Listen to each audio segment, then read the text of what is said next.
The moment Adrian Voss saw his runaway wife walk through that door, 8 months pregnant with a child she'd hidden from him for 2 years, everything he'd built, every wall he'd erected, every rule he'd lived by shattered in an instant.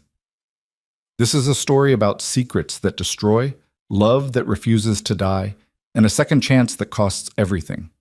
If you're ready for a journey through betrayal, redemption, and impossible choices, stay with me until the very end. And if this story moves you, hit that like button and drop a comment telling me what city you're watching from. I want to see how far Elena and Adrian's story travels across the world. The elevator doors opened on the 42nd floor with a soft chime that seemed absurdly delicate for what Elena Ward was about to do.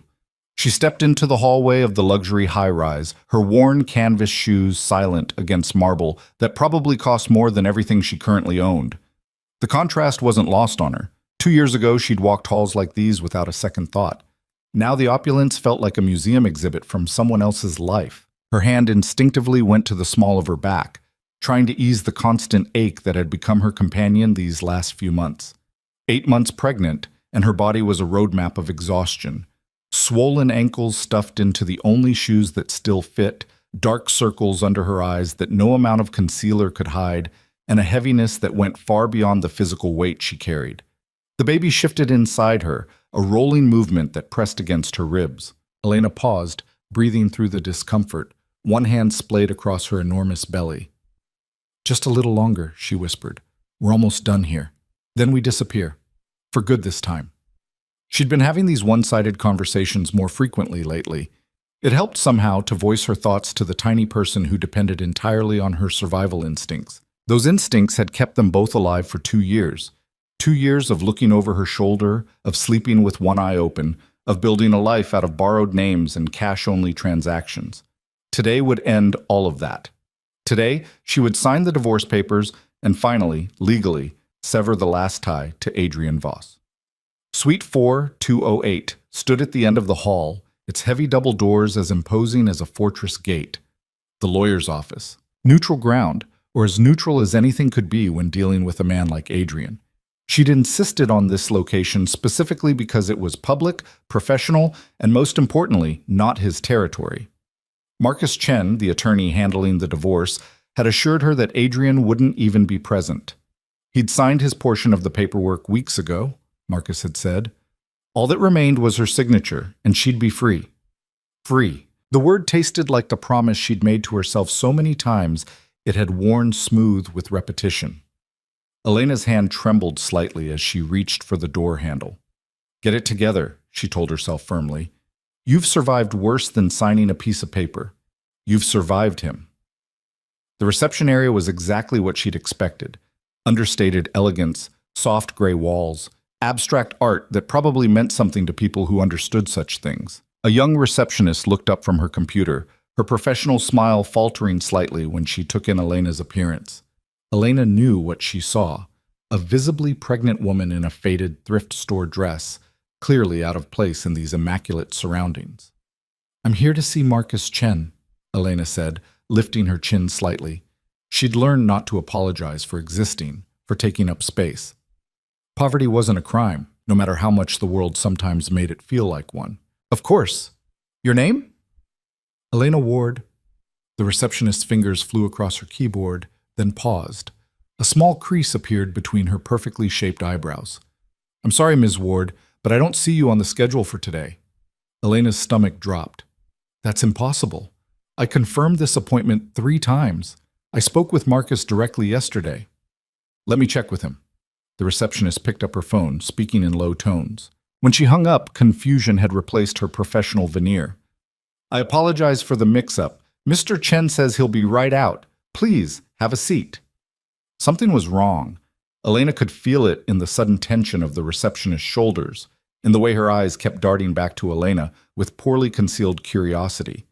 The survival instincts that had kept Elena alive began sending up warning flares. She was turning toward the door, toward escape, when Marcus Chen emerged from the inner office. He was a slight man in his 50s with silver-threaded hair and the kind of expensive suit that whispered rather than shouted its cost. But it was his expression that made Elena's blood run cold. The carefully neutral lawyer's face couldn't quite hide the panic in his eyes. Ms. Ward, he said, his voice strained. If we could speak privately for just a moment.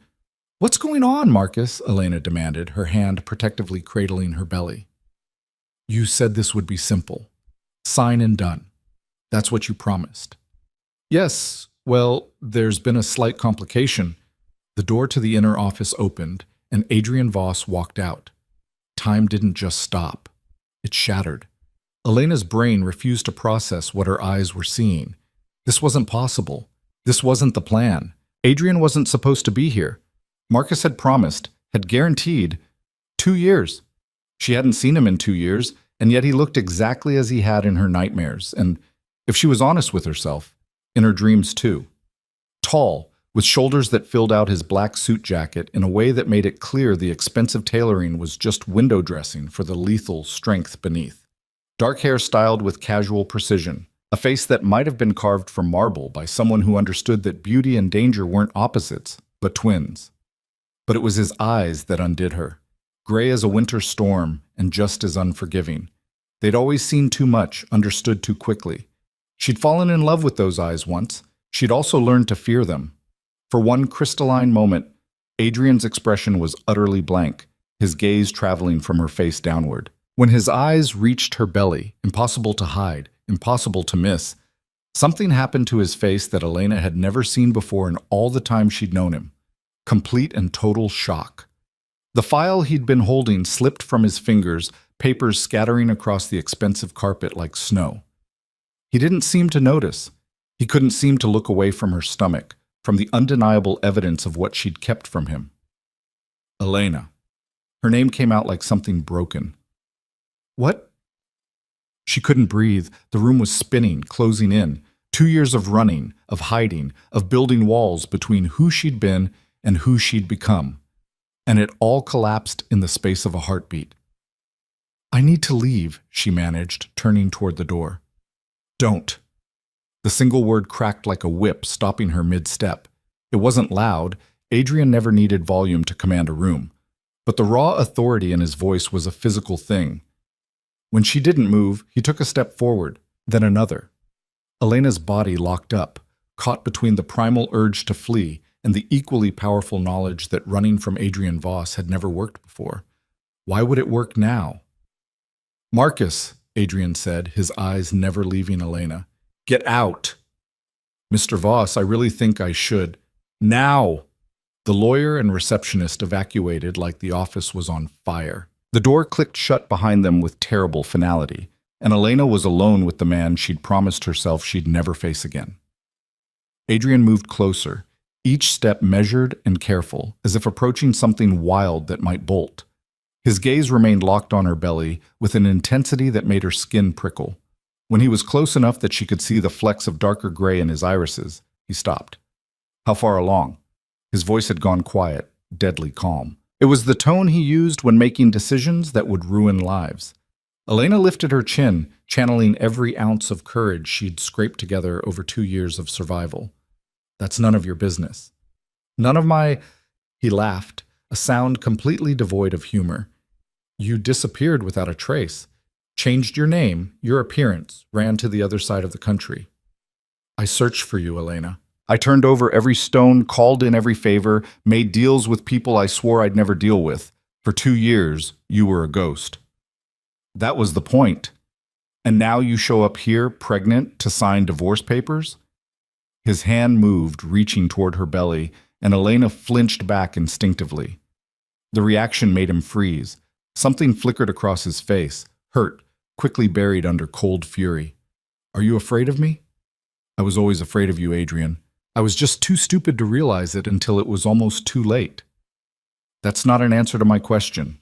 His gaze dropped again to her stomach, and this time when his hand moved, she didn't pull away. Couldn't, somehow.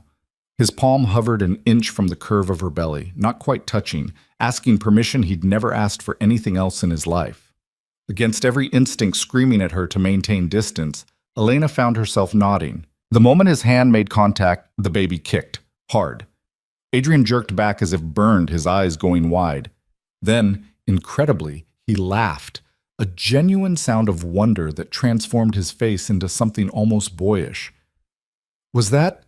Your child, Elena heard herself say, the words escaping before she could stop them. Yes. The confirmation hit him like a physical blow. He staggered slightly, and for a moment the unshakable Adrian Voss looked utterly lost. When he spoke again, his voice was barely a whisper. Mine.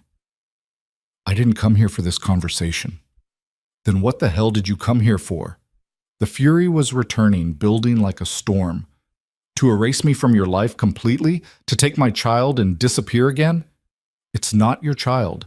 You gave up any claim to this baby the day you became what you are. What I am? His laugh was bitter now. I'm exactly what I was when you married me, Elena. You knew what I did. You knew who I worked for. I knew you were involved in your father's business. I didn't know you'd become him. The words landed like a slap. Adrian's jaw tightened, a muscle ticking in his cheek. That's not fair. Fair? Elena felt something break inside her, years of suppressed anger and fear and grief pouring out. You want to talk about fair? You put a gun to a man's head while I was in the next room. You came home with blood on your hands and kissed me like it was nothing. You turned our home into a fortress and our life into a prison. And when I begged you to stop, to find another way, you told me I was being naive. I was protecting you. You were protecting your empire. I was just another asset to guard, like your cars and your properties and your territories. Well, I'm done being an asset, Adrian. I'm done being something you own. I never... He cut himself off, breathing hard. Is that really what you think? That you meant nothing more to me than property? What else was I supposed to think? You made every decision about our lives without consulting me. You controlled where I went, who I saw, what I did. And when I tried to talk to you about it, you shut me down.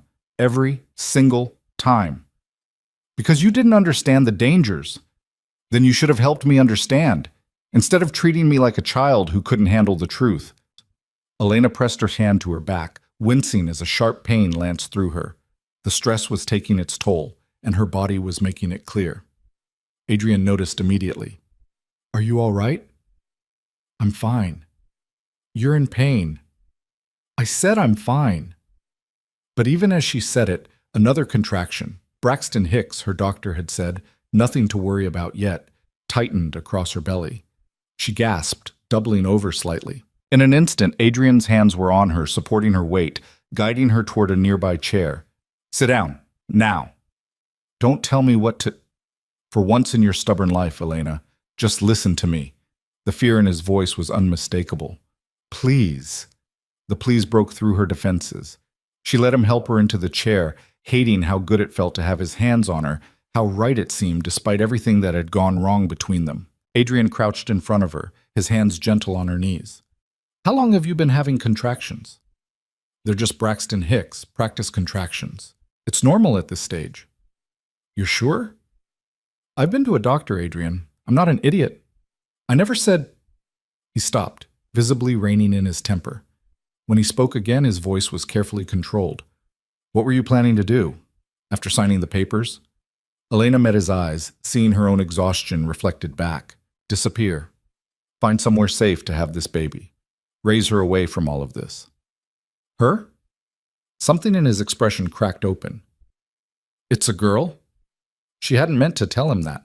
The information had slipped out in a moment of weakness, and now she watched as the reality of it settled over him like a physical weight. He sat back on his heels, one hand coming up to cover his mouth. A daughter, he whispered. We're having a daughter. I'm having a daughter, Elena corrected, even though the words felt hollow. You're signing away your rights to her. That's what the divorce papers include. Full custody to me, no parental claims from you. Like hell I am. You don't have a choice. Everyone has choices, Elena. You made yours when you ran. I'm making mine now. He stood, towering over her in a way that should have been intimidating but somehow wasn't. I'm not signing those papers. Then I'll take you to court. I'll fight you for custody. With what money? What resources?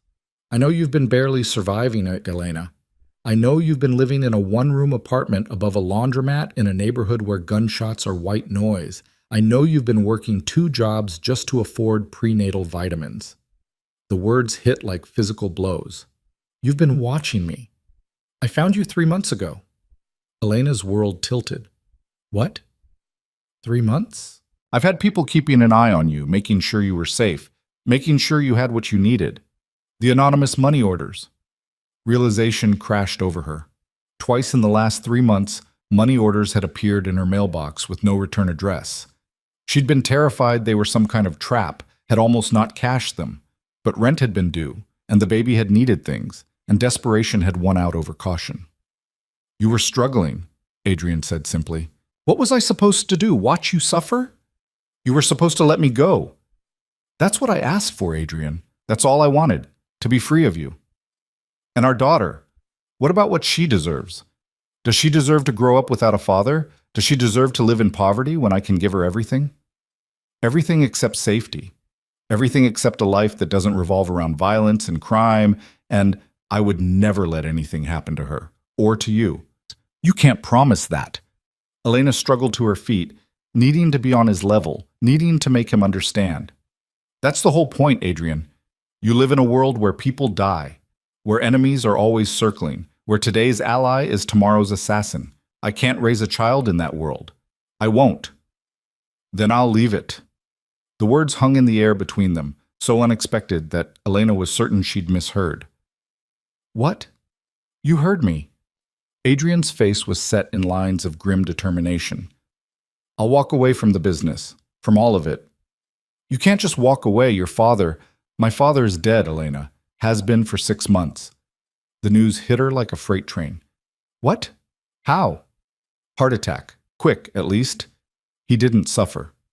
Adrian's expression was unreadable. I inherited everything, which means I can dismantle it all if I choose to. You're lying. You'd never give up that kind of power. Watch me. He stepped closer, and this time when his hand moved to her belly, she didn't stop him. The baby kicked again, as if sensing her father's presence. Adrian's face transformed with wonder. I've made a lot of mistakes, Elena. Most of them I can live with. But losing you, losing her, that's not a mistake I can survive. Pretty words don't change reality, Adrian. You can't just snap your fingers and become someone else. Then give me time to prove I can. His other hand came up to cup her face, thumb brushing across her cheekbone with devastating gentleness. 1 hour. That's all I'm asking. Give me 1 hour to talk, to explain, to make you understand. If after that you still want to sign the papers and disappear, I won't stop you. You're lying. I've never lied to you, Elena. Not once.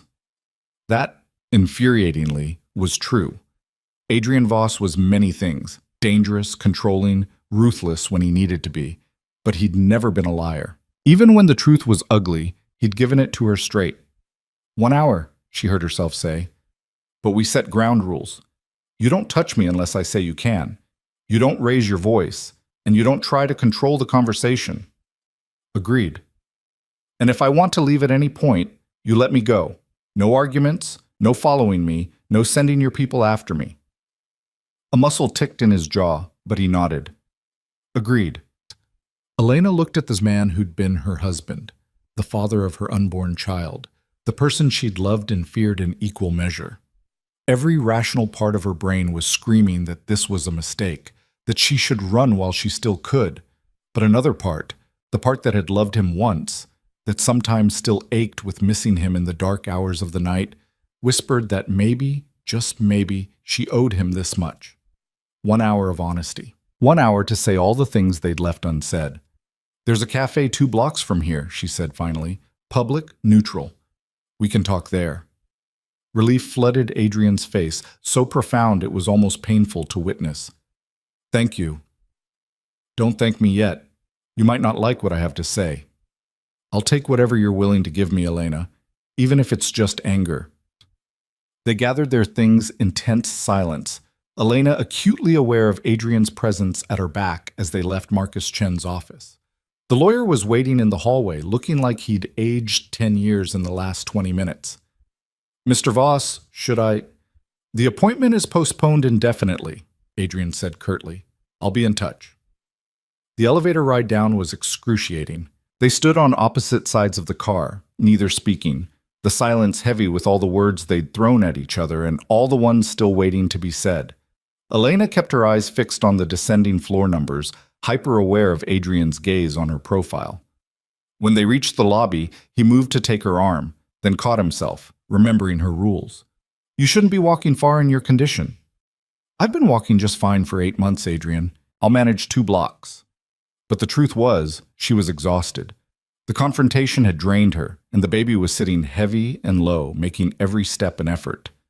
Still, she forced herself to maintain a steady pace, refusing to show weakness. The cafe was a small place tucked between a bookstore and a dry cleaner. Elena had chosen it deliberately.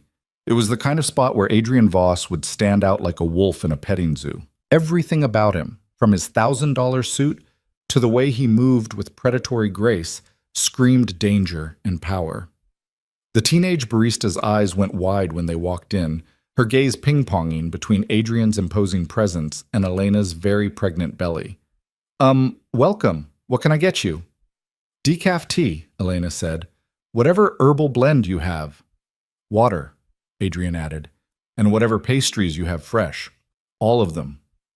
All of them? The barista blinked. She needs to eat, Adrian said, nodding toward Elena. I don't know when she last had a proper meal. Elena felt her face flush with humiliation and anger. I eat just fine, thank you. You're too thin. Even accounting for the pregnancy, you've lost weight. Maybe that's what happens when you're running for your life. The barista looked like she desperately wanted to be anywhere else. Elena took pity on her. Just the tea is fine, and maybe a muffin. And they found a table in the back corner, away from the windows. Old habits died hard. Adrian automatically positioned himself with his back to the wall, where he could see all the entrances and exits. Elena took the seat across from him, her hands wrapped around the warm mug the barista had brought over. For a long moment, neither of them spoke. Adrian seemed content to watch her, his gaze cataloging every change the last 2 years had wrought. Elena knew what he saw. She was thinner everywhere except her belly, her hair longer and less styled, her clothes cheap and worn. She looked, she knew, like exactly what she was, a woman who'd been running on fumes for too long. Your hour is ticking, she said finally, breaking the silence. Adrian leaned back in his chair, hands folded on the table in front of him. Tell me why you left. You know why I left. I know you ran the day after I told you about the Castellano contract. What I don't know is why that was the breaking point. What made that different from all the other times I'd told you about my work? Elena took a sip of tea, buying herself time to organize her thoughts. How could she make him understand? It wasn't about the contract itself. It was about what it represented. You were taking over territory from a family that had controlled it for 3 generations. People were going to die, Adrian. You said it yourself that the Castellanos wouldn't give up without a fight. That's the business, Elena. You knew that. I knew it in theory, but that night, when you laid out your plans like you were discussing a merger instead of a war, I realized something. You weren't troubled by it. You weren't conflicted or regretful or even angry. You were excited. Adrian's jaw tightened. I was doing what needed to be done to protect our interests. Our interests? Elena laughed bitterly. I didn't have interests, Adrian. I had a husband who was slipping further and further into a world I didn't recognize. Every day you became more like your father, harder, colder, more willing to do whatever it took to win. My father built an empire that protected hundreds of families, that provided for people who had no other options. Your father was a monster who dressed up his crimes in rhetoric about loyalty and family. The words came out harsher than Elena had intended, but she couldn't take them back. Didn't want to. Adrian's eyes went cold. Be very careful what you say about my father. Or what? You'll make me disappear? Oh, wait, I already did that myself. Elena set down her mug with more force than necessary. This is exactly what I'm talking about. You asked me why I left, and when I try to explain, you threaten me.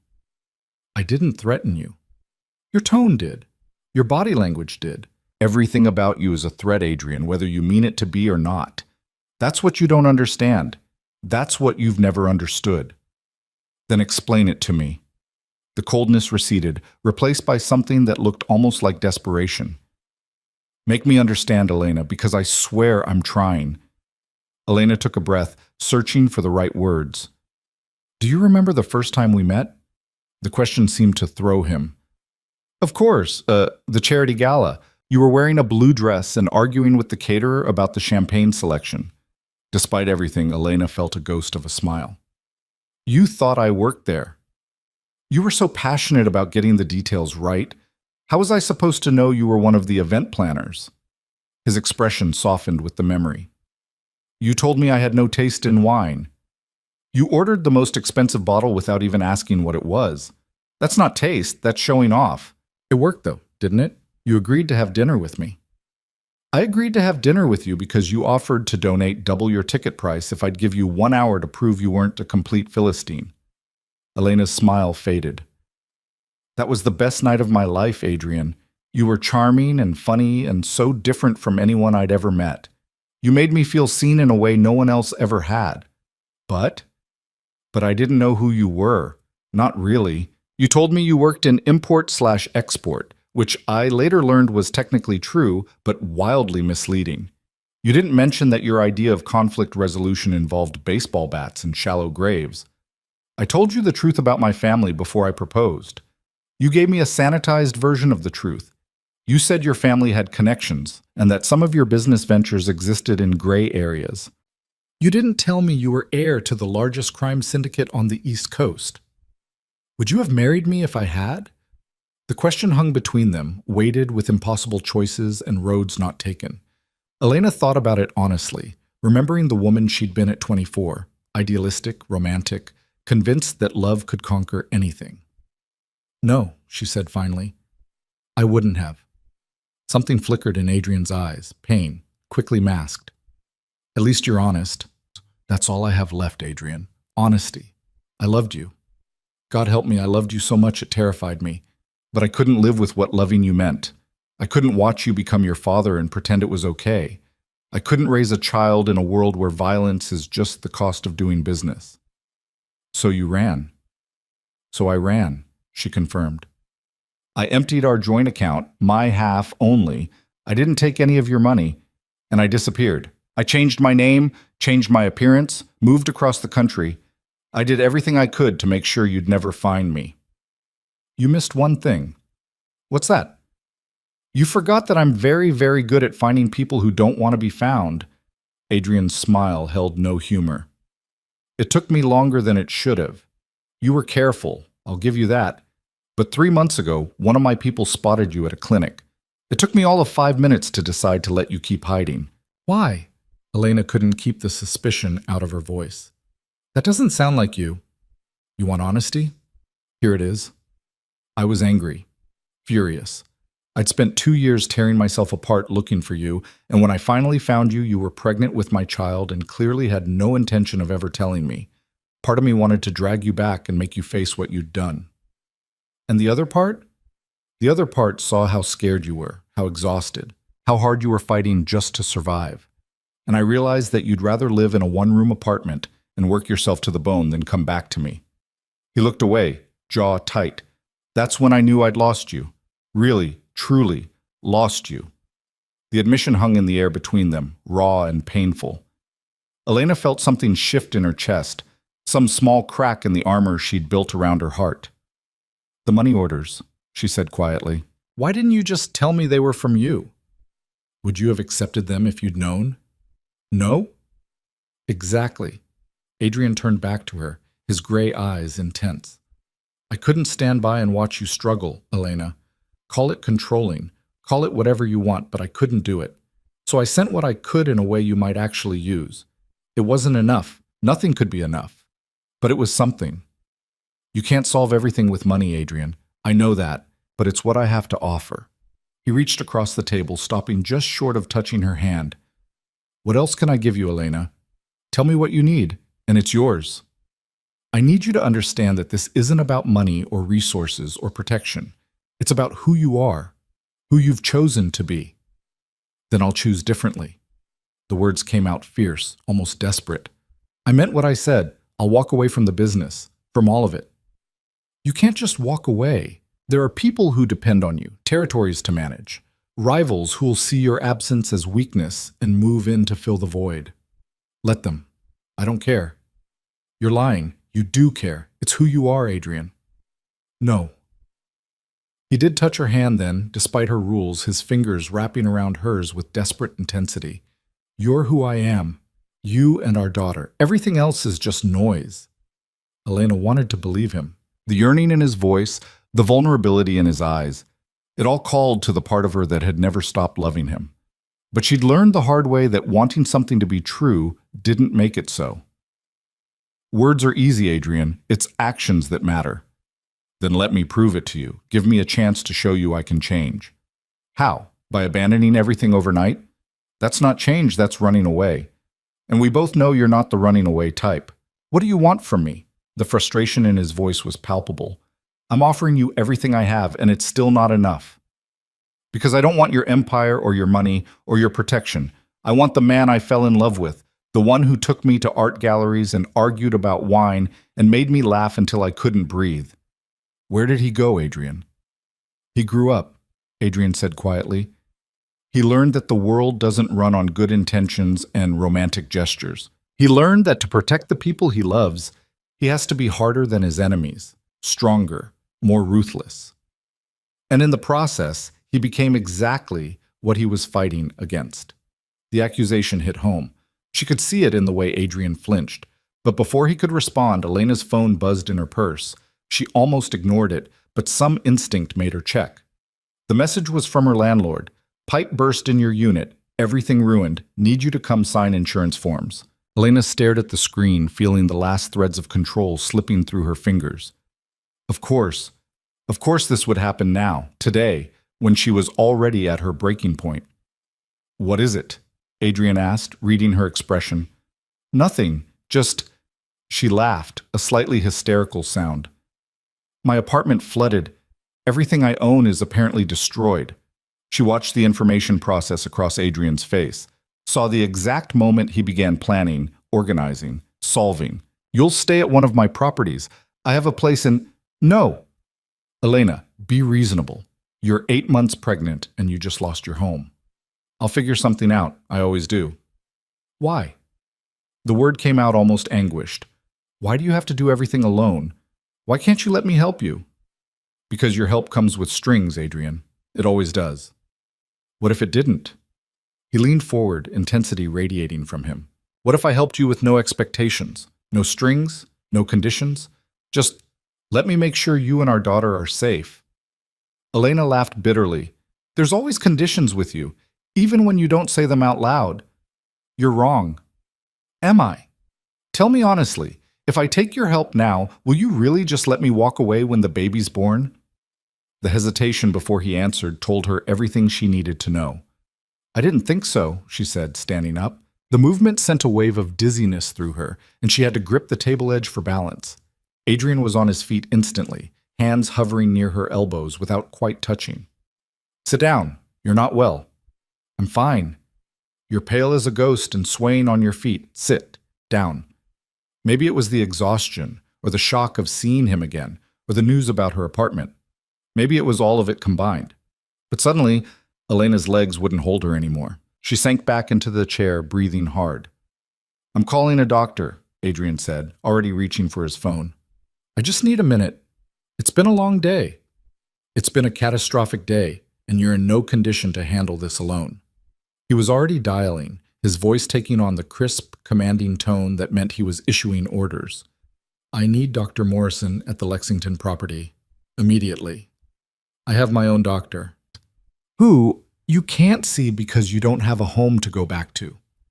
Adrian ended the call and crouched in front of her again. Please, Elena, just for tonight. Let me make sure you're okay, both of you. She should say no. Every instinct screamed at her to refuse, to maintain her independence, to not give him an inch because he'd take a mile. But she was so tired, so desperately bone-deep tired, and the baby was moving restlessly, as if picking up on her stress. Just tonight, she heard herself say, in separate rooms. Of course. And this doesn't change anything. Come morning, we're back to the original plan. I sign the papers, and we go our separate ways. Adrian's expression suggested he thought otherwise, but he nodded. Whatever you need. He helped her to her feet with a gentleness that made her throat tight. Outside, a car was already waiting. Of course it was. Adrian probably had drivers stationed all over the city, ready to appear at a moment's notice. The vehicle was a far cry from her usual bus rides. Leather seats, tinted windows, and enough space that she could actually stretch out her aching legs. Adrian helped her in, then slid in beside her, maintaining a careful distance. As they pulled into traffic, Elena caught sight of her reflection in the window. She looked small and lost, a ghost of the woman she'd been. When had that happened? When had surviving become the best she could hope for? "What are you thinking?" Adrian asked quietly. "That I don't know who I am anymore. The woman who married you is gone. The woman I've been pretending to be for 2 years is a lie. And I have no idea who I'm supposed to become." "Maybe that's something we figure out together." "We're not together, Adrian. We're having a child together. That's not nothing. It's not everything either." He didn't argue, which somehow made it worse. They drove in silence through the city streets, and Elena watched the world blur past. Somewhere out there was the life she'd been building, small and precarious, but hers. Now even that was gone, swept away like everything else that had mattered. The Lexington property turned out to be a penthouse apartment with floor-to-ceiling windows and views that stretched across the entire city. It was beautiful in an impersonal way, like a hotel suite designed for people who never stayed long enough to make it home. Dr. Morrison arrived within 20 minutes. A woman in her 60s with kind eyes and steady hands. She examined Elena thoroughly, checking both her vitals and the baby's. "You're dehydrated and exhausted," she said finally. "But the baby seems fine. Strong heartbeat, good movement. You've been under significant stress recently, haven't you?" "You could say that." "Well, you need to rest. Real rest, not just sleep. And you need to eat properly. You're underweight for how far along you are." She turned to Adrian, who'd been hovering in the doorway. "Make sure she takes it easy. No arguments, no stress. Doctor's orders." After she left, Adrian showed Elena to one of the guest rooms. It was as impersonal as the rest of the apartment, but the bed looked like heaven. "There's clothes in the closet," Adrian said. They should fit. And anything else you need, just ask." "How did you happen to have maternity clothes in a guest room?" He had the grace to look slightly embarrassed. "I had them brought in while Dr. Morrison was examining you." "Of course you did." Elena sank onto the bed, too exhausted to even be angry about his presumption. Adrian lingered in the doorway, clearly wanting to say something but holding back. Finally, he settled on, "Get some rest. We can talk more in the morning." "Adrian?" He turned back. "This doesn't change anything. You know that, right?" His smile was sad and knowing. "I know what you think right now, but you're not the only one who's changed in 2 years, Elena. Maybe it's time we both figure out who we're supposed to become." He closed the door softly behind him, leaving her alone with her thoughts and the daughter currently doing gymnastics against her ribs. "This is such a bad idea," Elena whispered to her belly. "Staying here, even for one night, he's going to use it against me somehow." But even as she said it, she was sinking into the mattress, her body overriding her brain's objections. Just one night, she told herself. One night to rest and regroup. Then she'd figure out her next move. Outside the window, the city glittered like a promise or a threat. Elena couldn't quite tell which anymore. Elena woke to sunlight streaming through unfamiliar windows and the disorienting sensation of having slept more deeply than she had in months. For a precious few seconds, she didn't remember where she was or why. Then reality crashed back. The divorce papers, Adrian's unexpected appearance, her flooded apartment, and the impossible choice she'd made to stay here, even for one night. She struggled to sit up, her pregnant belly making the simple movement a complex negotiation of leverage and momentum. The bedside clock read 9:47 a.m. She'd slept for almost 12 hours straight. The smell of coffee drifted under the door, followed by something else. Bacon, eggs, the rich scent of fresh bread. Her stomach growled traitorously, reminding her that she'd barely eaten yesterday. The muffin from the cafe had been her only meal. Elena found the maternity clothes Adrian had mentioned, soft yoga pants and an oversized sweater in a dove gray that probably cost more than a month of her former rent. She hated how good they felt against her skin, how perfectly they fit. He'd even gotten her size right, which meant he'd been paying closer attention than she'd realized. When she emerged from the bedroom, she found Adrian in the kitchen. He'd traded his suit for dark jeans and a simple black t-shirt, but somehow he still looked like he belonged on the cover of a magazine. He was scrambling eggs with the focused intensity he brought to everything, and the domestic scene was so at odds with everything she knew about him that she almost laughed. "You cook now?" she asked from the doorway. He glanced up, and something in his expression softened when he saw her. "I've always cooked. You just never let me because you said my idea of seasoning was aggressive. You put an entire bulb of garlic in pasta once." "It was good." "It was inedible." Despite herself, Elena felt a smile tugging at her lips. "We had to order pizza." "And you were mad because I'd insisted my cooking would be fine." Adrian plated the eggs, adding bacon and toast. "I learned moderation since then, among other things." He set the plate in front of her at the kitchen island, along with a glass of orange juice and prenatal vitamins that hadn't been there last night. Of course, he'd had those delivered too. Elena wanted to refuse on principle, but her body had other ideas. She took a bite of eggs and almost moaned. When had food last tasted this good? "Eat," Adrian said, settling onto the stool beside her with his own plate. "Dr. Morrison said you're malnourished." "I'm not malnourished. I'm just surviving on instant ramen and whatever free samples you can grab at the grocery store." His tone wasn't accusatory, just sad. "I know what you've been eating, Elena. My people have been watching you, remember? That's creepy, you know, having people watch me. I needed to know you were safe. You needed to maintain control. There's a difference." But she kept eating because arguing on an empty stomach seemed foolish. They ate in silence for a while, the morning light painting everything in shades of gold. It was almost peaceful, which made Elena more nervous than if Adrian had been overtly trying to manipulate her. "I made some calls this morning," he said finally, "about your apartment." "Adrian, just listen. The damage is extensive. The entire building is being evacuated while they deal with the water and mold. Your landlord is claiming the insurance won't cover tenant belongings because the pipe burst was due to negligence. His negligence, but he's trying to pin it on residents." Elena's stomach sank. "So I've lost everything." "Not everything. I had a team go through your unit before it was sealed off. They salvaged what they could." He pulled out his phone, showing her photos. "Some clothes, documents, a few personal items. Everything's being cleaned and dried." She scrolled through the images, seeing her meager possessions cataloged with clinical precision. It shouldn't have hurt. She'd owned so little, had deliberately kept her life small and portable. But seeing it reduced to a handful of boxes made something in her chest constrict. "There was a photo album," she said quietly. "Green cover, water-stained. Did they find it?" Adrian's expression told her the answer before he spoke. "I'm sorry." The album had contained pictures from before. Her parents' wedding photo, images of her childhood, the few snapshots she'd managed to take when she'd fled. Irreplaceable pieces of a life that now only existed in memory. "It's fine," she lied. "They were just pictures." "They were your history." Adrian's hand covered hers on the counter. "I'm sorry, Elena. I know what that meant to you." She pulled away from his touch, needing distance. "What time is it? I should start looking for a new place." "You're not going anywhere today," Dr. Morrison said.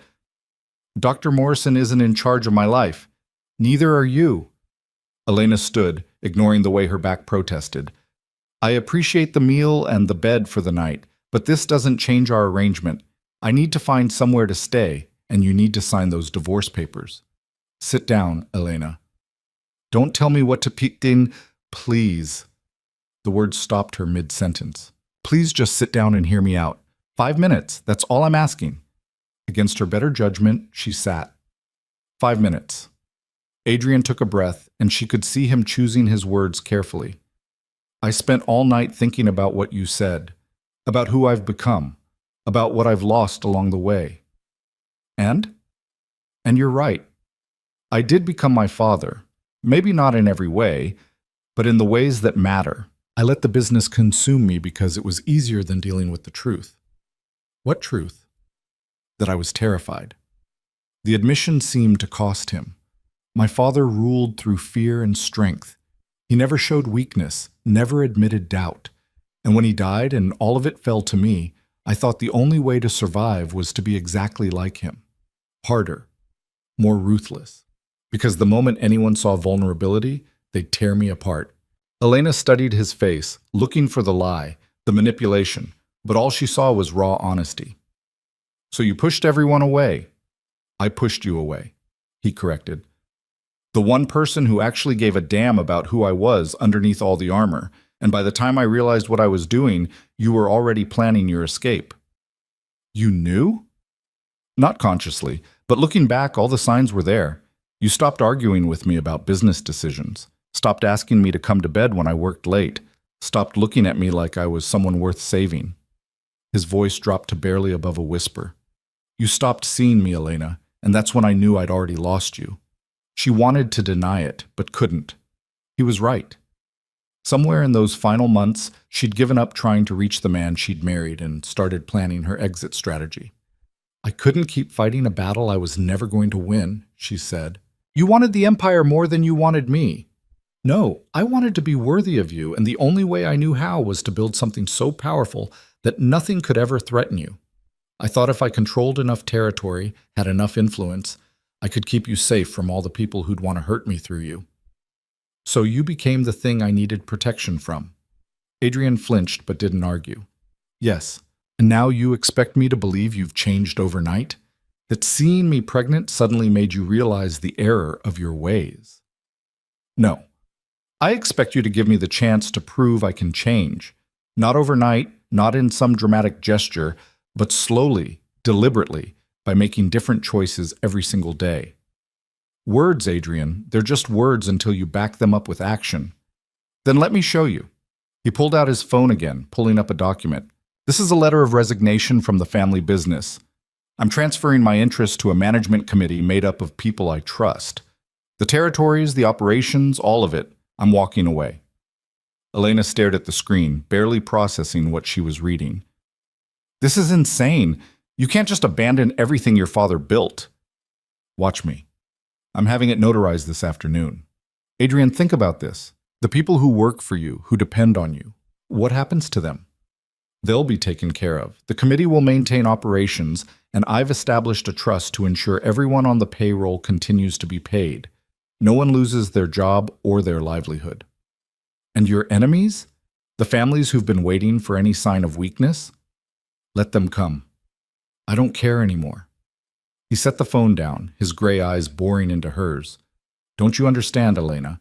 None of it matters. The power, the territory, the legacy, it's all meaningless if I lose you and our daughter. You keep saying that, but I don't think you've really thought through what you're offering. You've built your entire identity around being Adrian Voss, heir to the Empire. Who are you without that? I guess I'll find out. His smile was self-deprecating. Terrifying, isn't it? I've spent my whole life knowing exactly who I was and what I was supposed to do. Now I'm stepping into complete uncertainty. But you did it 2 years ago.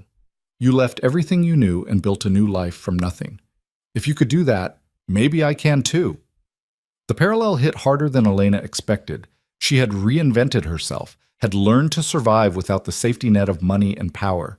It had been brutal and exhausting and often terrifying. Could Adrian really handle that kind of freefall? It's not the same, she said. I was running from something. You'd be running toward something that might not even exist anymore. You mean toward you. I mean toward a fantasy of what we used to be. People don't just go back to who they were, Adrian. Too much has happened. Too much has changed. I'm not asking to go back. I'm asking for the chance to build something new, something that doesn't involve blood and violence and constant vigilance. He reached across the counter but stopped short of touching her. I'm asking you to let me be a father to our daughter, to let me prove I can be the man you needed me to be all along. Elena felt tears burning in her eyes and hated herself for it. She'd promised herself she wouldn't cry, wouldn't show weakness. You hurt me, Adrian. You made me feel small and powerless and trapped.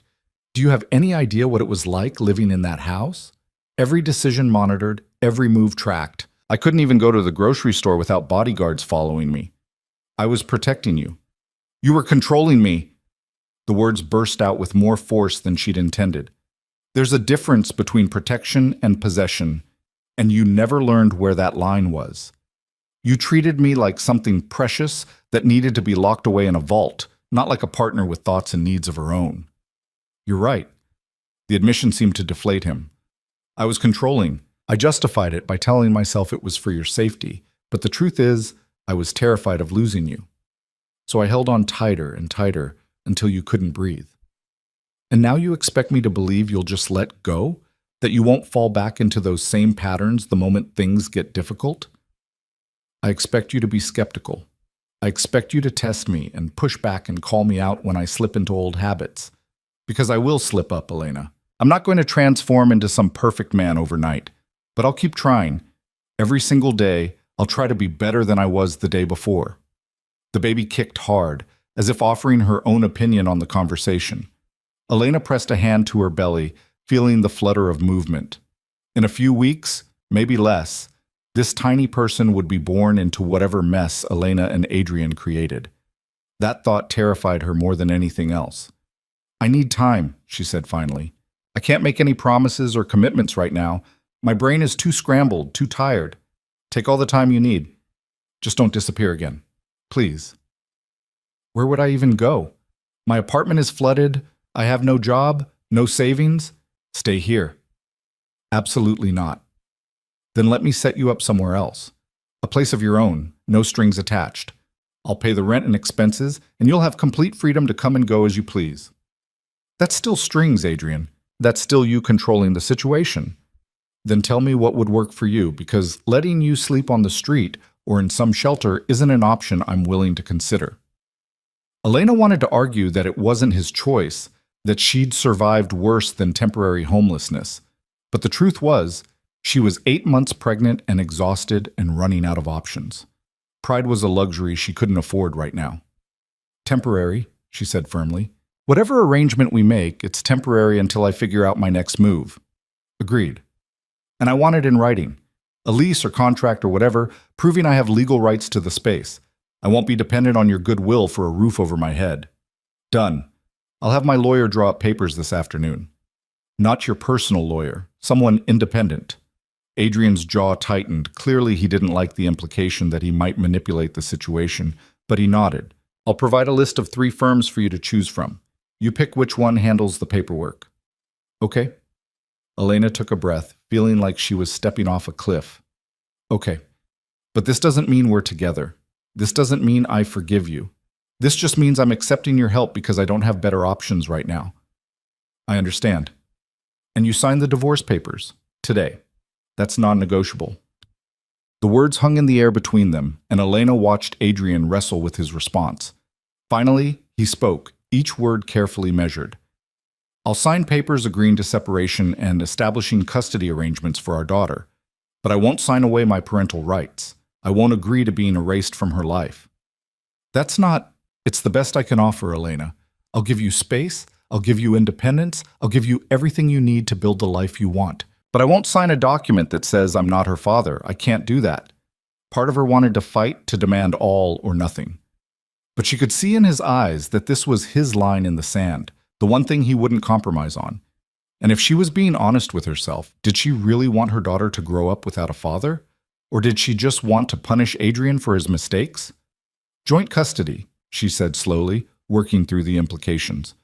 But I get primary placement. And you don't get to use your connections or your money to manipulate the situation. How would that even work? I have money, Elena. I can't just pretend I don't. No, but you can agree to let a judge decide custody based on what's best for her, not what your expensive lawyers can argue. No intimidation, no pressure, no buying off officials. You really think I'd do that? I think you'd do whatever it takes to win. That's who you are. Adrian was quiet for a long moment. Fair enough. I agree to your terms. Joint custody, established through proper legal channels, with no interference from me beyond standard legal representation. Elena searched his face for signs of deception, but found only weary resignation. Maybe he really was serious about changing, or maybe he was just saying what she needed to hear until he could maneuver her back into a position of dependence. Time would tell. I need to make some calls, she said, standing up. Figure out what happened with my jobs, whether I still have them. I can help with... No. I handle my own employment situation. She softened her tone slightly at his wounded expression. I appreciate the offer, but I need to do this myself. He nodded, backing off. There's a study down the hall. You can use it for privacy. The study was exactly what she'd expected. Rich leather and dark wood, built-in bookshelves lined with volumes that probably cost more than she'd earned in a year. But the desk was clear and the chair comfortable, and when she closed the door, blessed silence surrounded her. Elena pulled out her phone, dreading the conversations ahead. She'd been working 2 jobs, waitressing at a diner during the day and cleaning offices at night. Neither paid well, but combined they'd been enough to survive on. The diner answered on the 3rd ring. "Rosie's, this is Marlene." "Marlene, it's Elena. I'm so sorry I didn't call yesterday, but there was an emergency." "Honey, I heard about the flooding. You okay?" Elena blinked, surprised. "How did you hear about that?" "Your landlord called looking for you, said he needed you to sign some papers. You lose everything?" "Pretty much." Marlene sighed, and Elena could picture the older woman shaking her head. "Well, don't you worry about the shifts. Take the time you need to get sorted. Your job's waiting when you're ready." There's relief flooded through her. "Thank you. I'll be back as soon as I can." "You sure you should be working in your condition? You look ready to pop any day now." "I've got a few weeks yet, and I need the money." "Stubborn girl. All right, but you take care of yourself. That baby needs you healthy." The cleaning company was less understanding. The supervisor informed her curtly that missing a shift without notice was grounds for termination, emergency or not. Elena tried to explain, but the woman cut her off. "You're replaceable, Ward. I got a dozen people waiting for your hours. Don't bother coming back." The line went dead. Elena sat there, staring at her phone. Just like that, half her income was gone. She still had the diner, at least, but that wouldn't be enough to cover rent and baby expenses and everything else she'd need.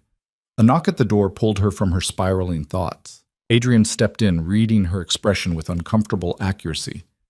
"Bad news?" "Lost one of my jobs. The cleaning company fired me."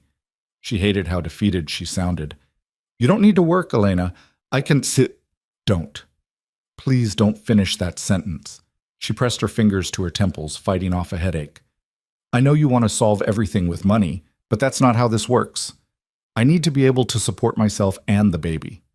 "Why? What are you trying to prove?" "That I'm not helpless. That I don't need you to survive." The words came out sharper than intended. "I spent our entire marriage being taken care of, being provided for. And you know what? It made me weak. When I left, I had no job skills, no work experience, no idea how to function in the real world. It took me months just to figure out how to budget for groceries." Adrian sat down in the chair across from her, and she saw something like shame cross his features. "I never thought about it that way. I thought I was taking care of you." "You were, but you were also making me dependent. Every choice you made for me was one less choice I learned to make for myself." Elena met his eyes. "That's why I can't just let you swoop in and fix everything now. I need to know I can stand on my own 2 feet. Oh, even 8 months pregnant and homeless?" "Especially then." She managed a weak smile. "Pride is all I have left, Adrian. Don't ask me to give that up too." He studied her for a long moment, something shifting in his expression. "You're stronger than I ever gave you credit for. I see that now. I had to be. You left me no choice." "I know. And I'm sorry for that. Truly." He stood, moving toward the door. "I'll leave you alone." "But Elena? There's a difference between accepting help and being helpless. Just because I want to make sure you and the baby are safe doesn't mean I think you're weak." After he left, Elena sat in the quiet study, one hand on her belly. The baby was awake and active, little kicks and rolls that reminded her of what was at stake. In a few weeks, she'd be responsible for another human being. The thought was terrifying and exhilarating in equal measure. Her phone buzzed. A text from an unknown number. "This is Marcus Chen. Mr. Voss asked me to send you this list of law firms. Any of the 3 would serve your interests well. Let me know your choice and I'll initiate contact." Elena opened the attachment, scanning the names. All were reputable firms specializing in family law. All had strong records of representing clients against powerful opponents. Adrian had, it seemed, actually kept his word about giving her independent legal representation. It was such a small thing, but it shifted something in her chest. Maybe he really was trying. She selected the second firm on the list, Brennan and Associates, and texted Marcus back her choice. Within minutes, her phone rang with a call from Jennifer Brennan herself. "Ms. Ward, I understand you need representation in a custody matter." "Yes, it's complicated." "They usually are. Why don't you tell me about it? Elena spent the next hour laying out the situation. Her marriage to Adrian, her flight 2 years ago, the pregnancy she'd hidden, and now the impossible situation she found herself in. Jennifer Brennan listened without judgment, asking pointed questions that made it clear she understood exactly what she was dealing with. "All right," Jennifer said when Elena finished. "Here's what I recommend. We draw up a temporary custody agreement that gives you primary placement but allows supervised visitation for Mr. Voss. It'll include provisions about decision-making authority, financial support, and conditions under which either party can request modifications." Supervised visitation? You think that's necessary? I think it's smart. Your husband, estranged husband, has significant resources and connections. Supervised visits ensure there's always a witness to the time he spends with your daughter. It protects both of you. Elena hadn't thought of it that way, but Jennifer was right. Okay, what about his offer to step away from his business? Get it in writing. If he's serious about leaving that life, we document it. Make it part of the custody agreement, maintaining a lifestyle that doesn't expose the child to criminal activity. Will that hold up legally? Depends on how it's worded, but it sends a clear message about your expectations. Jennifer paused. Miss Ward, can I be frank with you? Please. Men like Adrian Voss don't change overnight. They don't walk away from power and wealth because of a conversation. If he's serious about this, it'll be a long, messy process with setbacks and struggles. Are you prepared for that? I don't know, Elena admitted. Part of me thinks this is all an act, that he's just saying what I need to hear until he can trap me again. Trust your instincts, but also keep records. Document everything, every conversation, every promise, every interaction. If this goes sideways, you'll need evidence. They talked for another 20 minutes, hammering out details. By the time Elena hung up, she felt like she had at least some control over the situation. It wasn't much, but it was something. When she emerged from the study, she found Adrian in the living room, staring out at the city skyline. He'd changed into a suit, dark charcoal with a crisp white shirt. The transformation from domestic morning Adrian to business Adrian was jarring. Going somewhere? She asked. He turned and she saw the grim determination in his eyes. To sign those resignation papers, and to have some difficult conversations with people who won't be happy about my decision. Is it safe? Walking away like this? Probably not. But that's not your problem to worry about. Adrian, I mean it, Elena. Whatever happens as a result of my choices, that's on me. You and the baby stay out of it. He grabbed a jacket from the back of the sofa. There's food in the fridge. Mrs. Chen will be by this afternoon to check on you. She's my housekeeper, completely trustworthy. If you need anything at all, call me. He was almost to the door when Elena's voice stopped him. Be careful. He looked back, surprise flickering across his face. I will. I mean it. Whatever our issues, I don't want you to get hurt because of this. Something in his expression softened. I'll come back, Elena. I promise. Then he was gone, and Elena was alone in the enormous apartment. She wandered through the rooms, taking in the expensive art and designer furniture that probably cost more than everything she'd owned in her entire life. It felt like a museum, beautiful but cold. In the master bedroom, she found traces of Adrian's life. A watch on the nightstand, a book on the chair, clothes in the closet, but nothing personal, nothing that spoke to who he was beneath the armor. It was like he'd stripped away anything that might reveal vulnerability. Her phone buzzed, a text from Adrian. Lawyers are drawing up the custody agreement. Should have something for you to review tomorrow. And I'm transferring money to an account in your name. Not negotiable. You need resources for the baby. Elena wanted to argue, but practical reality intervened. She did need resources. Pride wouldn't buy diapers or pay medical bills. She texted back, how much? His response came immediately. Enough that you never have to worry about money again. But you have complete control over it. I can't access the account. Adrian, that's too much. It's not nearly enough. But it's a start. Elena stared at the phone, emotions warring inside her. Part of her wanted to refuse, to maintain her independence at all costs. But another part, the practical, exhausted part that had been struggling for 2 years, whispered that maybe it was okay to accept help. Maybe accepting support didn't mean giving up control. She was still debating when Mrs. Chen arrived, a tiny woman in her 60s with sharp eyes, and a no-nonsense demeanor that reminded Elena of her own grandmother. She bustled in with grocery bags and cleaning supplies, taking in Elena's appearance with a single comprehensive glance. "You need to eat more," she declared. "Too skinny. Baby needs nutrients." "I eat plenty." You eat garbage. I make you proper food." She headed for the kitchen without waiting for permission. Elena followed, bemused. "Did Adrian tell you to say that?" "Mr. Voss tells me nothing about nutrition. I have eyes. I see malnourished pregnant woman. I fix." Mrs. Chen began unpacking groceries with brisk efficiency. "You are the wife, yes? The one who ran away?" "Yes, though technically we're getting divorced." "Technically," Mrs. Chen snorted. "That man has been miserable for 2 years, like ghost haunting his own life. Now you come back. He has purpose again." "It's not that simple." "Of course not simple. Love, never simple." "But you're here. He is trying. That is something." She pulled out a knife and began chopping vegetables with practiced precision. "You know what his father was like?" Elena shook her head.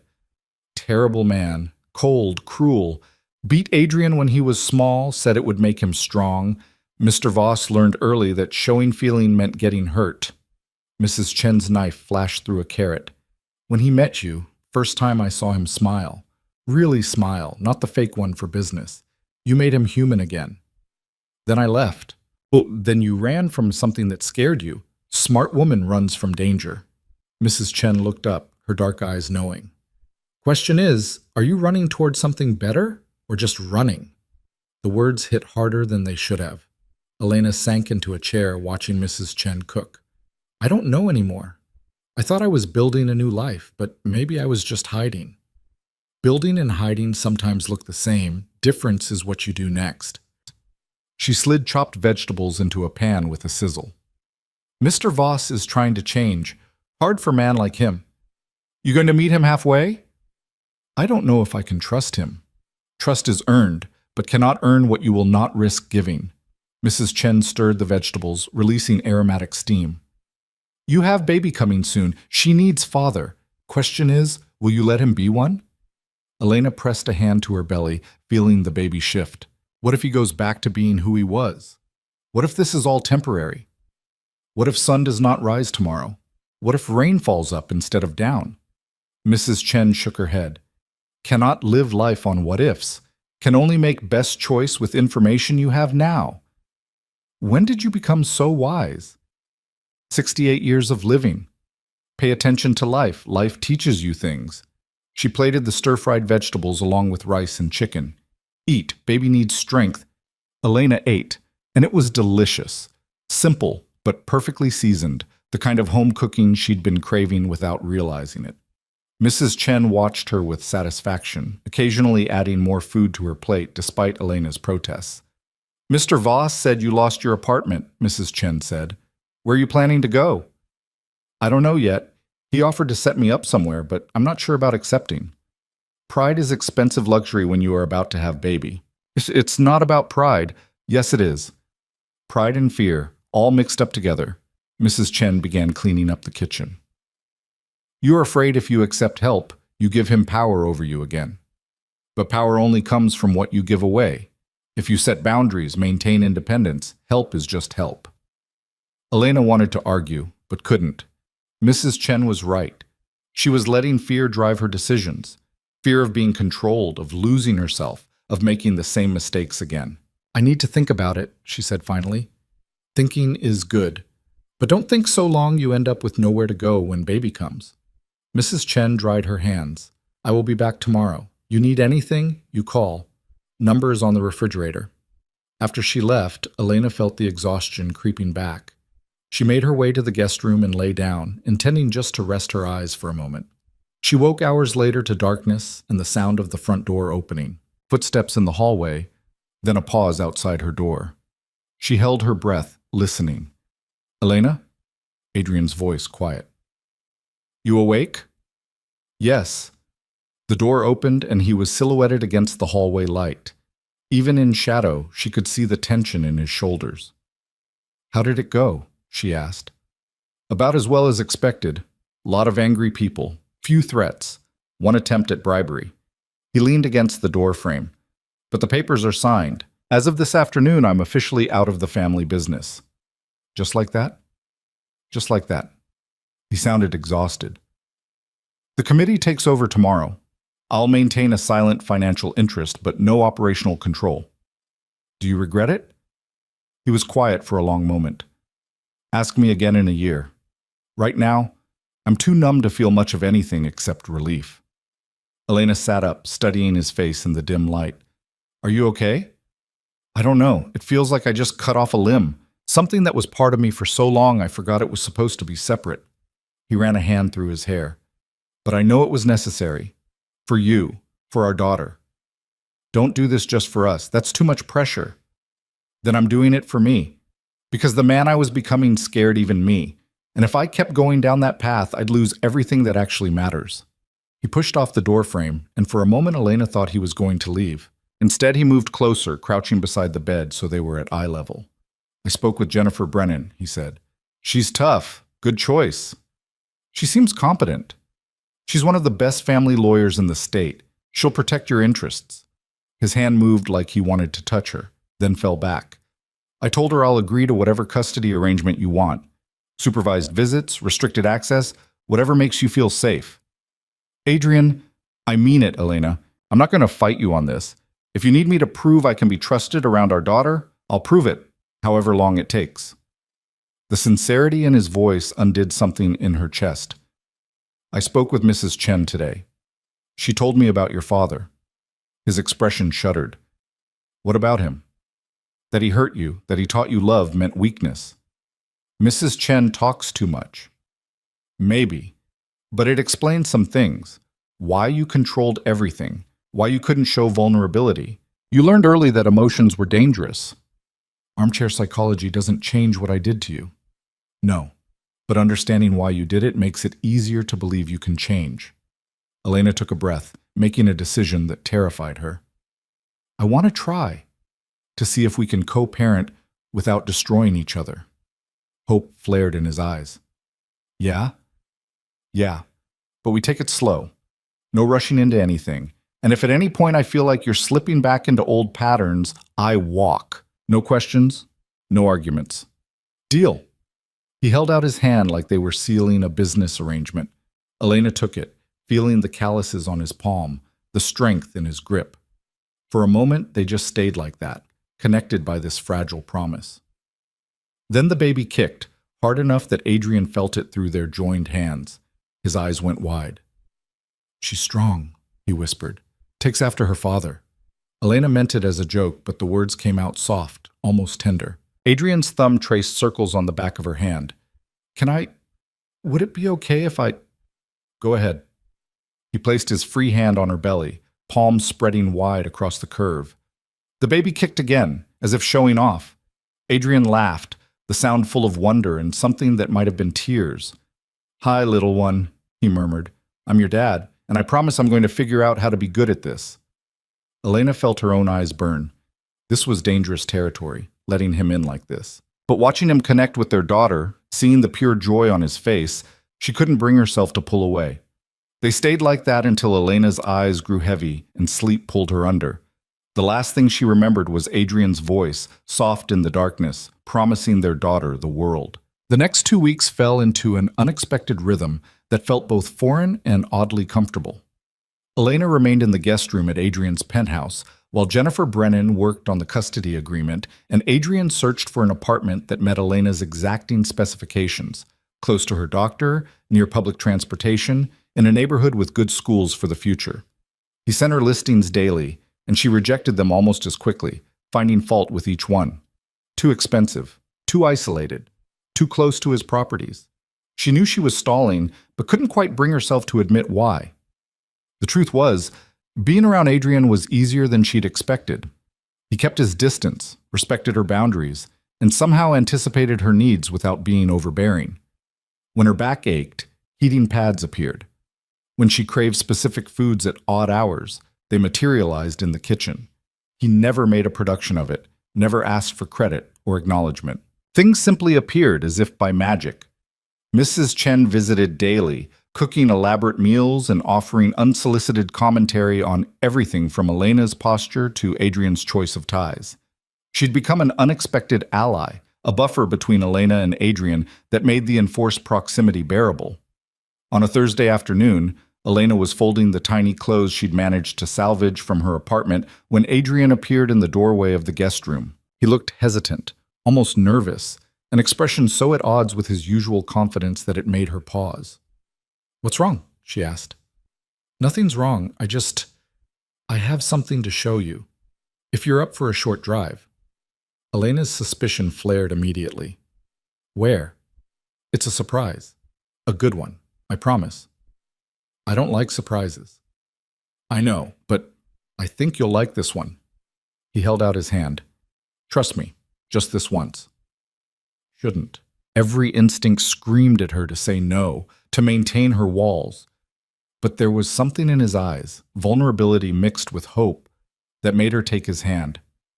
"If this is some kind of manipulation, it's not, I swear." The drive took them out of the city center, into a neighborhood Elena didn't recognize. Tree-lined streets gave way to smaller buildings, family homes with yards where children played. It was the kind of place she'd dreamed about during her pregnancy, imagining a life far removed from penthouses and power. Adrian pulled up in front of a modest 3-story building with flower boxes in the windows and a small park across the street. He killed the engine and turned to her. "Before you say anything, just look, please." They went inside and Adrian led her to a second-floor apartment. When he opened the door, Elena's breath caught. It was perfect. Hardwood floors worn smooth with age, large windows that let in streams of afternoon light, a kitchen with enough space to actually cook. 2 bedrooms, one of which had clearly been set up as a nursery, soft yellow walls, a crib by the window, a rocking chair in the corner. "How did you—" Elena walked through the space, touching the walls, the furniture, trying to process what she was seeing. "Mrs. Chen helped. She said you liked yellow, and that you'd want something cozy, not sterile." Adrian stayed near the door, watching her explore. "The building is owned by a family trust, not connected to my business interests.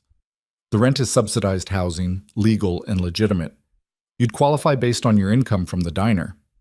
"Adrian, this is too much." "Actually, it's not enough. But it's what you said you wanted. Independence, your own space, somewhere safe to raise our daughter." He pulled papers from his jacket pocket. "This is a standard lease agreement. Your name only. I'm not on it. Can't access the apartment without your permission. Jennifer Brennan already reviewed it and said it's clean." Elena took the papers with trembling hands, scanning the terms. He was telling the truth. It was a straightforward rental agreement with no hidden clauses or complications. "Why?" she asked. "Why go to all this trouble?" "Because you were right. About all of it. I spent our marriage trying to control everything, including you. And I justified it by calling it protection. But really, it was fear. Fear of losing you. Fear of not being enough. Fear that if I gave you freedom, you'd realize you didn't need me." He moved closer, but still maintained careful distance. "This time, I'm doing it differently. I'm giving you the freedom to choose, even if you choose to walk away. Because that's what love is supposed to be, trusting someone enough to let them go." Elena felt tears sliding down her cheeks and didn't bother wiping them away. "You're making this really hard to stay angry at you." "Good. I'm trying to be less terrible." His smile was self-deprecating. "Is it working?" "A little."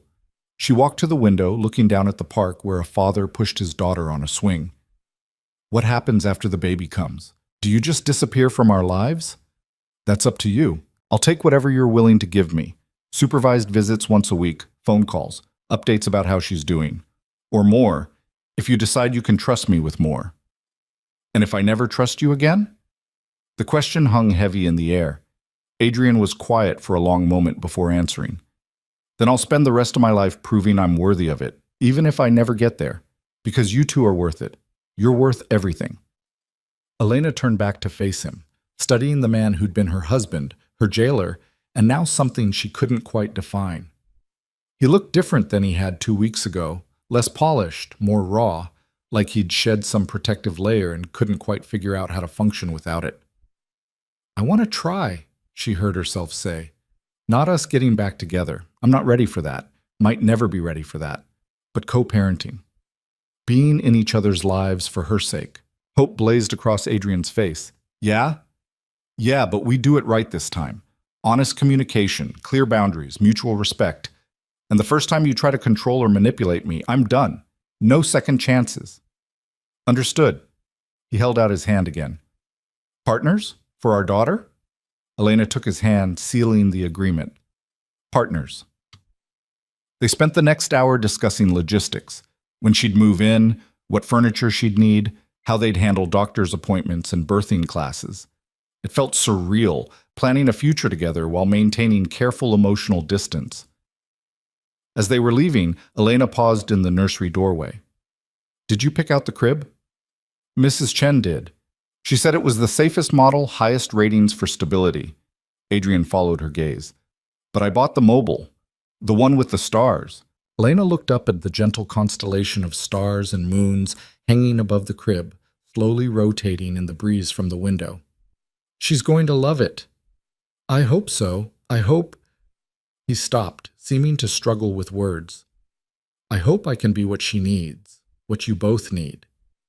You will be, as long as you keep trying.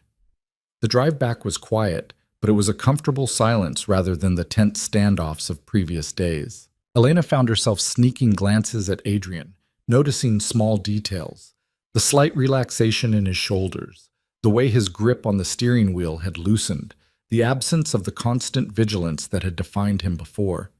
Maybe people could change. Maybe he really was becoming someone different. Or maybe she was just seeing what she wanted to see. That night, Elena lay in the guest room and tried to imagine her future in that sunny apartment with the yellow nursery. She pictured mornings feeding the baby while looking out at the park, afternoons walking the neighborhood, evenings rocking her daughter to sleep under those stars. And in every image, despite her best efforts, Adrian was there too. Not controlling or dominating, just present. A shadow in the doorway, a hand on her shoulder, a partner sharing the load. She fell asleep with one hand on her belly, whispering promises to the daughter who would arrive soon and change everything. The next morning brought Jennifer Brennan to the penthouse with a stack of papers requiring signatures. Elena had moved to the living room where better light made reading easier, and Adrian hovered nearby, pretending to work on his laptop while obviously listening to every word.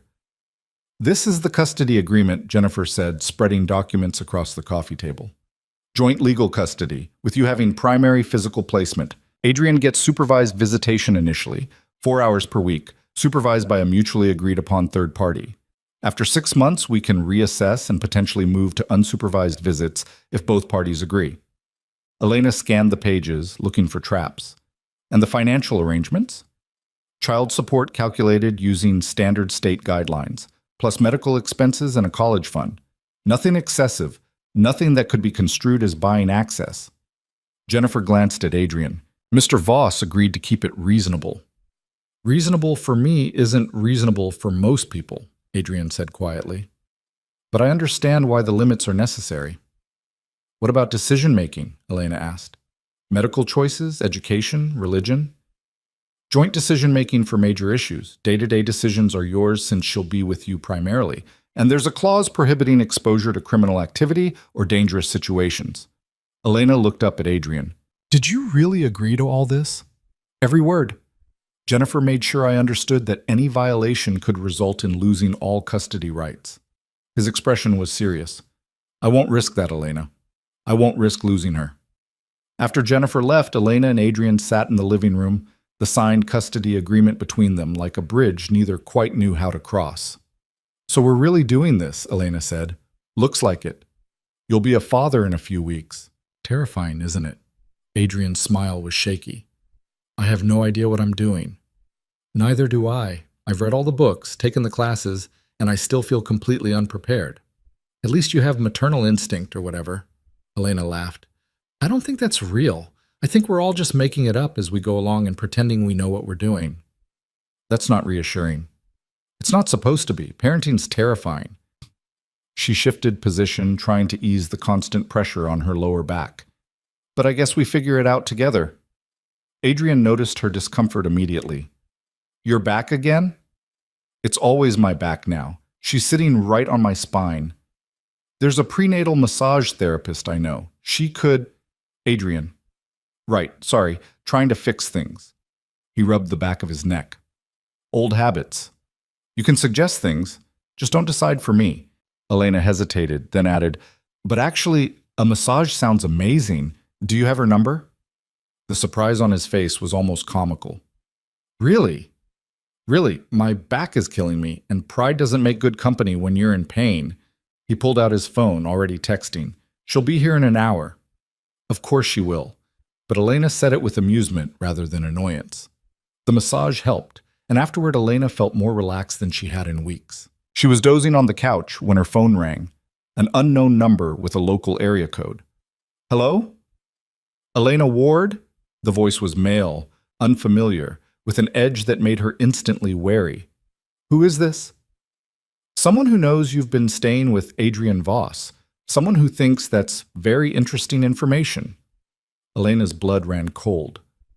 I don't know what you're talking about. Don't play stupid. We've been watching. We know about the baby. We know Voss stepped away from the family business, and we know that makes him weak. Leave me alone. She moved to end the call, but the man's next words stopped her. Tell Voss that old debts don't disappear just because he wants to play house. Tell him the Castellanos remember, and they're coming to collect. The line went dead. Elena sat frozen, the phone shaking in her hand. The Castellanos. The family Adrian had been moving against when she'd fled, the reason she'd run in the first place. Adrian emerged from his study, took one look at her face, and was across the room in seconds. What happened? Someone called. He said... Her voice broke. He mentioned the Castellanos. He said they're coming. Every trace of the softer Adrian vanished, replaced by the cold strategist she remembered. What exactly did he say? Word for word. She repeated the conversation, watching his expression darken with each sentence. When she finished, he was already on his phone, barking orders in a tone that allowed no argument. I want a security detail on this building immediately. Full sweep for surveillance devices, and find out how the hell someone got her private number. He paused, listening. I don't care what it takes. Find them. Adrian, you said you were out. You said, I am out, but apparently that doesn't mean they're done with me. He crouched in front of her, hands gripping her knees. Elena, I need you to listen very carefully. This is exactly what I was afraid of. This is why I wanted you protected. So, this is my fault? For leaving you? No. This is their fault for thinking they can use you to get to me. His jaw tightened. But it means we need to change plans. That apartment isn't safe. You need to be somewhere with better security. You're doing it again, making decisions for me. Someone just threatened you and our unborn child. Forgive me for wanting you alive. Elena pressed her hands to her belly, feeling the baby's agitated movements. What do the Castellanos want? Revenge, territory, to prove that my stepping away was weakness they can exploit. Adrian stood, pacing. When I took over from my father, one of my first moves was to absorb their drug distribution network. It made them look ineffective, vulnerable. They've been waiting for an opportunity to strike back. And now they think I'm that opportunity. You're the most valuable thing in my world. Of course you're a target. He stopped pacing, turning to face her. I won't let them touch you. Or her. Whatever it takes. What happened to walking away? To choosing a different life? I did walk away. But I can't walk away from protecting my family. The words came out fierce. You want me to be different, Elena? Fine. I'll be different. But I won't be so different that I let someone hurt you. Before Elena could respond, Adrian's phone rang. He answered, listened, and his face went white. When? A pause. How many? Another pause. Understood. Lockdown protocol. Now. He ended the call and turned to Elena with an expression that made her stomach drop. Someone tried to access the building's security system remotely. They didn't get through our firewalls, but they were probing for weaknesses. Oh my God. We're moving you, tonight, somewhere they can't find you. Adrian, no, I'm not running again. I'm not spending the rest of my life hiding. You won't have to. Give me 72 hours to neutralize the threat, and then you can have whatever life you want. But right now, you need to be somewhere safe. And where's that? Another safe house? Another prison disguised as protection? A private medical facility. The same one where you'll deliver the baby. Top-tier security, 24-hour nursing staff, and completely off the grid. He was already moving, grabbing a bag from the closet.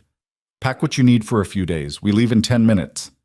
Elena wanted to argue, to assert her independence, to prove she wasn't the same woman who'd let him make all her decisions. But fear won out over pride. Fear for herself and for the baby she was responsible for protecting. She packed quickly, hands shaking as she folded clothes and gathered toiletries. This wasn't how it was supposed to go. They'd been making progress, building something new. Now it was all collapsing back into the old patterns, danger, security measures, Adrian making unilateral decisions about her safety. The drive to the facility was tense and silent. Adrian had positioned himself in the front passenger seat while two men Elena didn't recognize flanked her in the back. They were clearly security, clearly armed, and clearly prepared for violence. "Who are they?" she whispered to Adrian. "Marcus and Julian. Former military, absolutely loyal. They'll keep you safe." "How do you know? You said you walked away from the business." "I walked away from the operations. I kept certain relationships intact, the kind that matter when your family is threatened." The facility was exactly what he'd described, a discreet building that looked like an upscale office complex from the outside. Inside, it was all medical efficiency and high-tech security. A doctor met them at the entrance, a woman in her 40s with calm competence radiating from every pore. "Ms. Ward, I'm Dr. Sarah Chen. Your obstetrician forwarded your medical records. Everything looks good, but given the circumstances, I'd like to do a full examination just to be safe." "What circumstances did Adrian tell you?" "That you're experiencing high stress and need a safe environment until delivery." Dr. Chen's expression was professionally neutral. "We specialize in high-risk pregnancies and situations requiring enhanced security. You're in good hands." The room they took her to was more hotel suite than hospital room, comfortable bed, sitting area, private bathroom, and windows that looked out over a small garden. But Elena noticed the reinforced glass, the lack of external access points, the discreet camera in the corner. Another cage, just a prettier one. "Doctor." Chen's examination confirmed what Elena already knew. The baby was fine. Elena was exhausted and stressed, and she needed rest.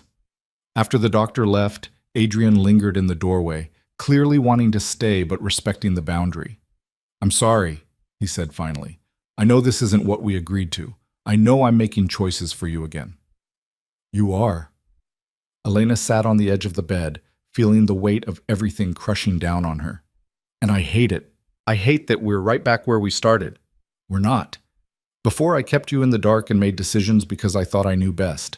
This time, I'm telling you everything and making decisions because someone actively threatened to harm you." He stepped into the room, hands shoved in his pockets. "There's a difference." "Is there?" "Because from here, it feels the same." "Then tell me what you want me to do differently. Because I'm fresh out of ideas for how to keep you safe while also respecting your autonomy." Elena wanted to have an answer, but she didn't. He was right. Someone had threatened her. Someone was actively hunting her because of her connection to Adrian. Running wouldn't solve that. Neither would pretending the danger didn't exist. "I want honesty," she said finally. "Complete honesty. What are you planning to do about the Castellanos?" Adrian was quiet for a long moment. When he spoke, his voice was cold in a way that reminded her exactly who he used to be. "I'm going to remind them why my family controlled this city for 3 generations. I'm going to make it very clear that touching you or our daughter means their complete and utter destruction." "You said you walked away from that life." "I did. But that doesn't mean I've forgotten how to wage war." His eyes met hers, gray and hard as winter steel. "I tried to leave peacefully, Elena. I tried to build something different, but they've made it clear that peace isn't an option, so I'll give them war instead." "And then what? You wipe out the Castellanos and someone else takes their place? Another family, another threat, another cycle of violence? Then I keep fighting until everyone understands that you and our daughter are untouchable, however long that takes." "That's not a life, Adrian. That's not what I want for her." "I know." Some of the hardness left his expression, but right now it's what's necessary to keep you both alive. After that, we can figure out the rest. Elena pressed a hand to her belly, feeling the baby's movements. "She's going to be born into this mess, this war you're starting. No, she'll be born into safety that I created. There's a difference. He moved closer, sitting on the chair across from her. I promise you, Elena, by the time our daughter arrives, the Castellanos won't be a threat anymore. Neither will anyone else who thinks they can use you to get to me. How can you be sure? Because I'm very, very good at what I do. And when it comes to protecting the people I love, I don't fail. The certainty in his voice should have been reassuring. Instead, it terrified her, because she recognized that tone.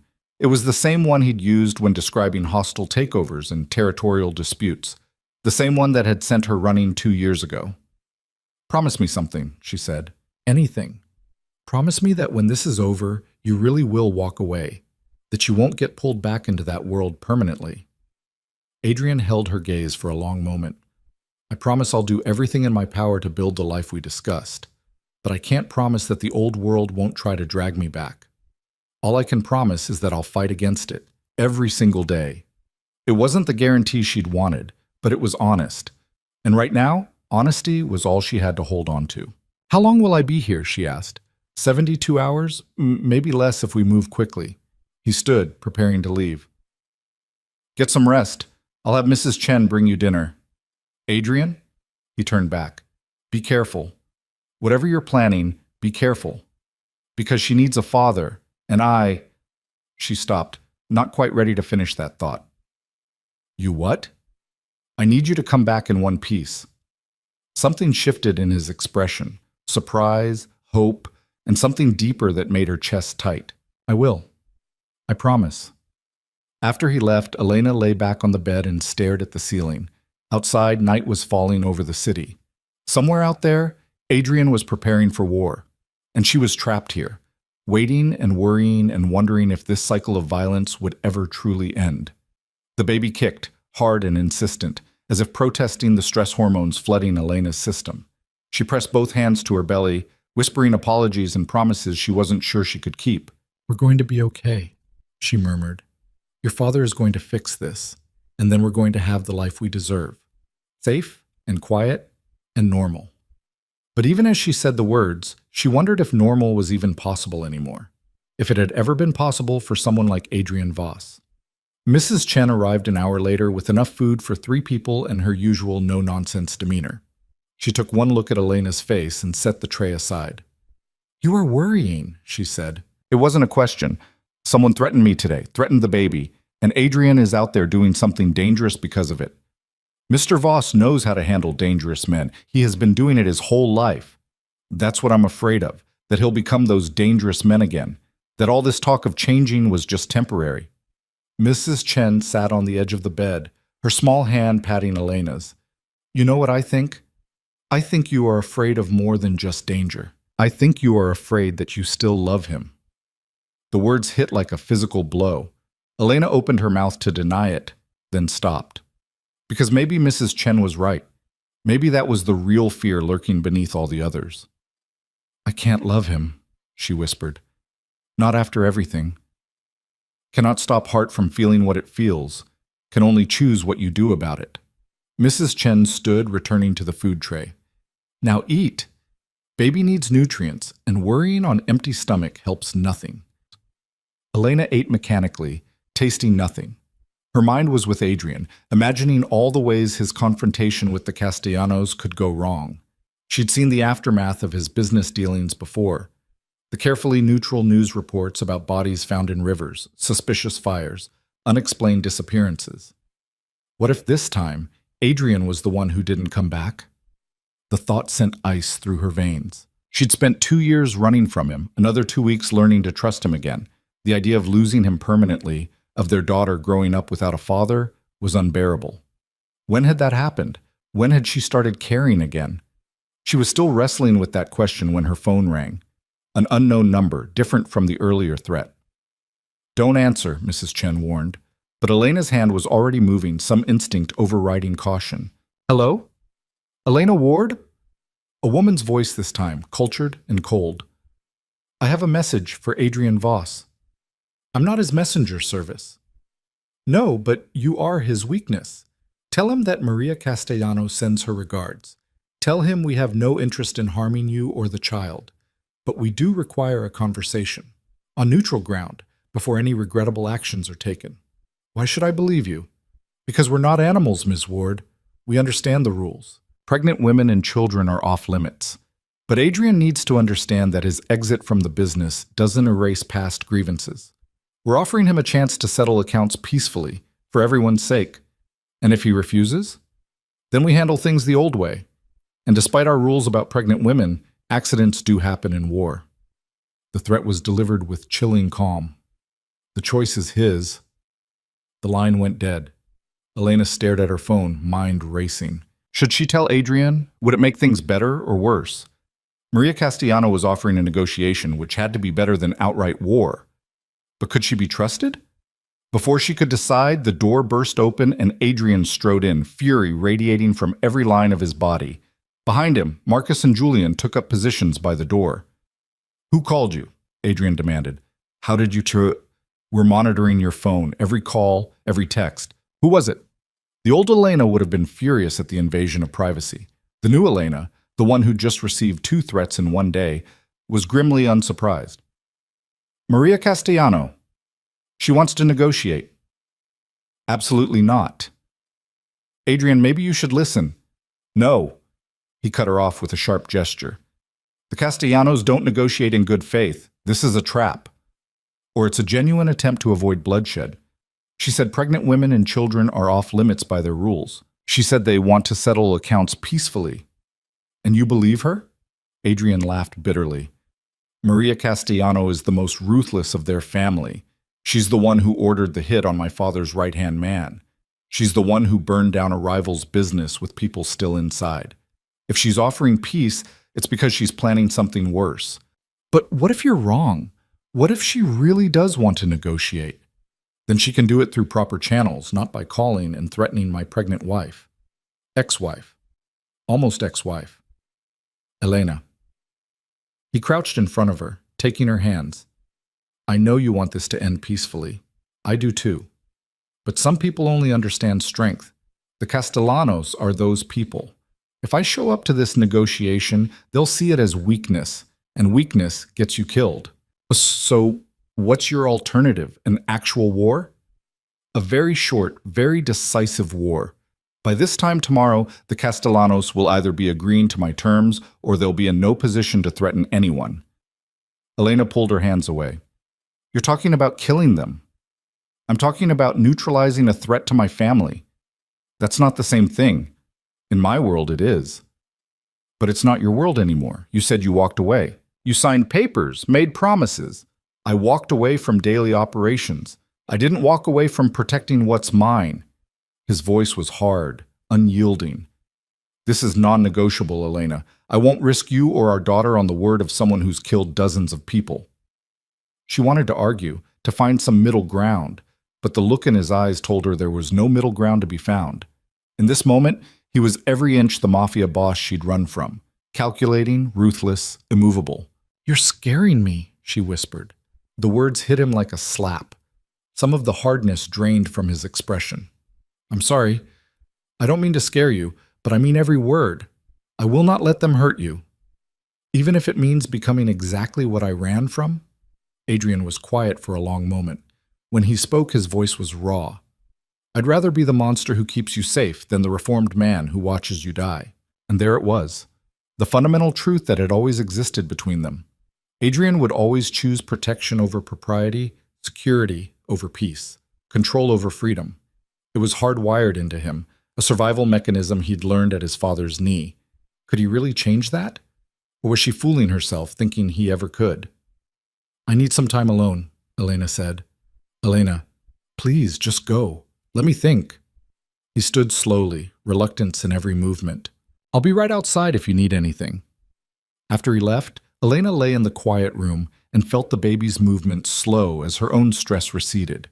Tomorrow, Adrian would do whatever he deemed necessary to protect them. People would probably die, and she would have to live with the knowledge that it was her presence in his life that had triggered this violence. Was this her future? Always waiting while Adrian fought battles she couldn't see? Always wondering if each goodbye might be the last?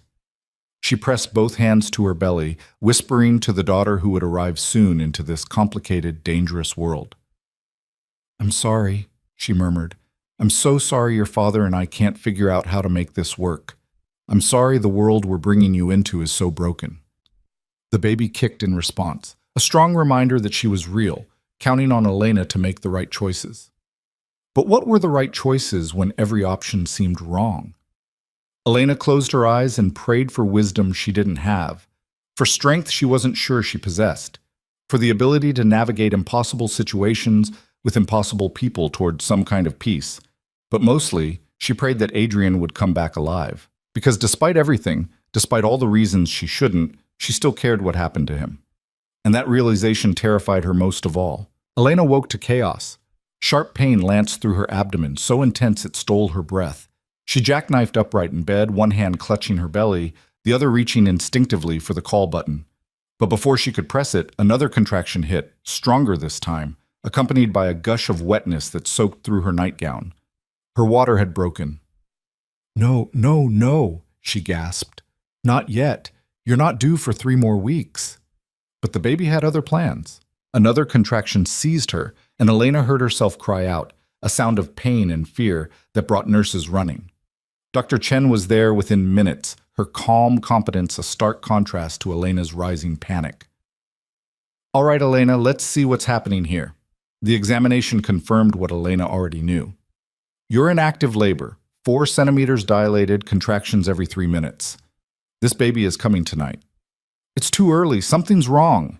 37 weeks isn't dangerously premature. Many babies are born healthy at this stage. Dr. Chen's voice was soothing but firm. "We're well equipped to handle this, but I need you to try to stay calm. Stress isn't good for you or the baby." "Where's Adrian?" Elena gasped between contractions. "Someone needs to call Adrian." "Already done. He's on his way." But 15 minutes passed, then 30, and Adrian didn't appear. Elena labored through increasingly painful contractions, her mind splitting between the physical ordeal and the terrifying question of where he was. Had something happened during his confrontation with the Castellanos? Was he hurt? Dead? The thought sent her spiraling into panic, which only made the contractions worse. Dr. Chen ordered medication to help her relax, but Elena fought against it. "I need to stay alert. I need to know what's happening." "What you need is to focus on delivering a healthy baby." Dr. Chen's tone brooked no argument. "Adrian will get here when he gets here. Right now, you need to concentrate on the work ahead of you."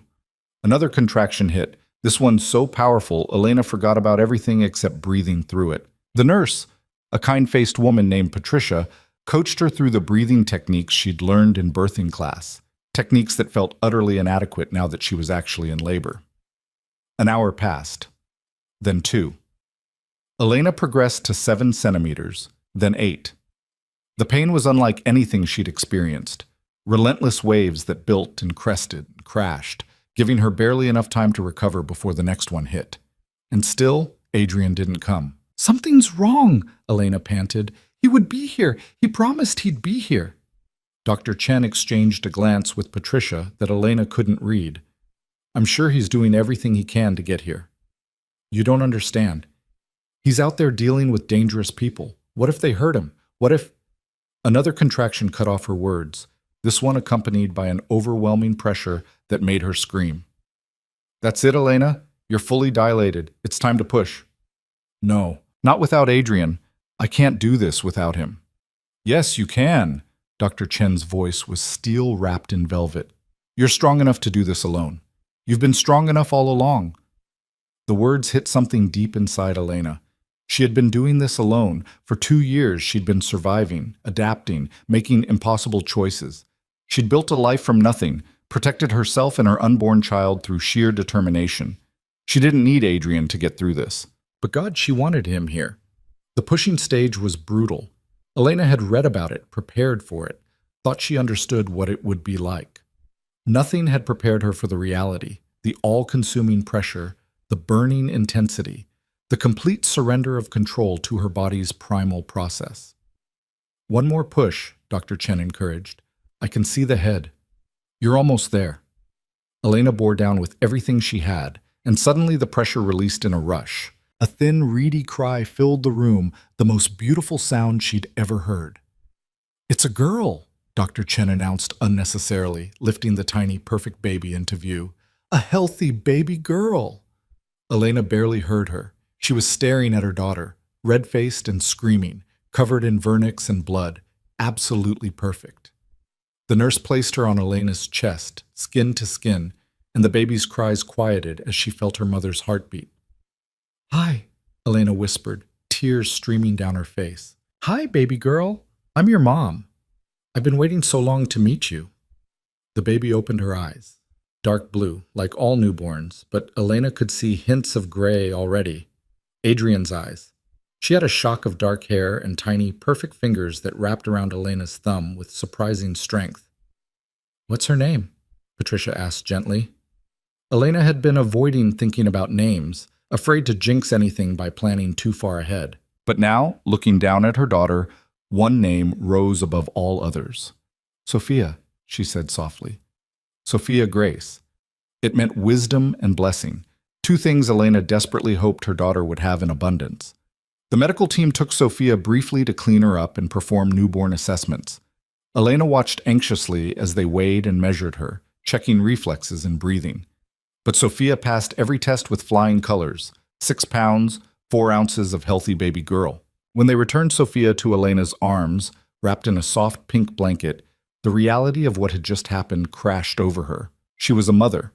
This tiny person was completely dependent on her for everything. The responsibility was staggering, and she was still alone. Dr. Chen must have read her expression. I've sent word to Adrian again. I'm sure he'll be here soon. But another hour passed with no sign of him. Elena tried to nurse Sophia, fumbling through the process with Patricia's patient guidance. The baby latched on after several attempts, and Elena felt the strange tug and pull of her daughter feeding. She's a natural, Patricia said. Good, strong suck reflex. Elena stroked Sophia's downy hair, marveling at the perfection of her tiny ears, the delicate curve of her cheek. Where's your daddy? She whispered. Where is he, little one? As if in answer, the door burst open. Adrian stood in the doorway, and Elena's heart stopped. He was a mess, his shirt torn and bloody, a cut above his eyebrow still seeping, bruises already forming on his jaw. But he was alive. He was here. Elena. Her name came out choked. His eyes found the baby in her arms, and something in his expression shattered. Are you both? We're fine. We're both fine. Elena couldn't stop the tears. Where were you? Adrian crossed the room in 3 long strides, then stopped short, as if afraid to come closer. There were complications. The Castellanos weren't alone. There was an ambush. I'm sorry, Elena. I tried to get here sooner. Are you hurt? Nothing that matters. His eyes were locked on Sophia, drinking in every detail. May I hold her? Elena's first instinct was to refuse, to punish him for missing the birth. But then she saw the naked longing on his face, the way his hands trembled as he reached out, and she couldn't do it. Wash your hands first, and take off that bloody shirt. Adrian moved to the sink, scrubbing methodically while never taking his eyes off the baby. He stripped off the ruined shirt, revealing more bruises across his ribs. Patricia made a disapproving sound and fetched antiseptic for his cuts. You should be examined, she said. Later, please. Adrian held out his arms, and Elena carefully transferred Sophia to him. The transformation was instant and total. Adrian's entire body changed, softening, opening, becoming something Elena had never seen before. He cradled Sophia with infinite gentleness, supporting her head with practiced care that surprised Elena. Hello, little one, he whispered. I'm your father. And I'm sorry I wasn't here when you were born. That's the first promise I've broken to you, but I swear it'll be the last.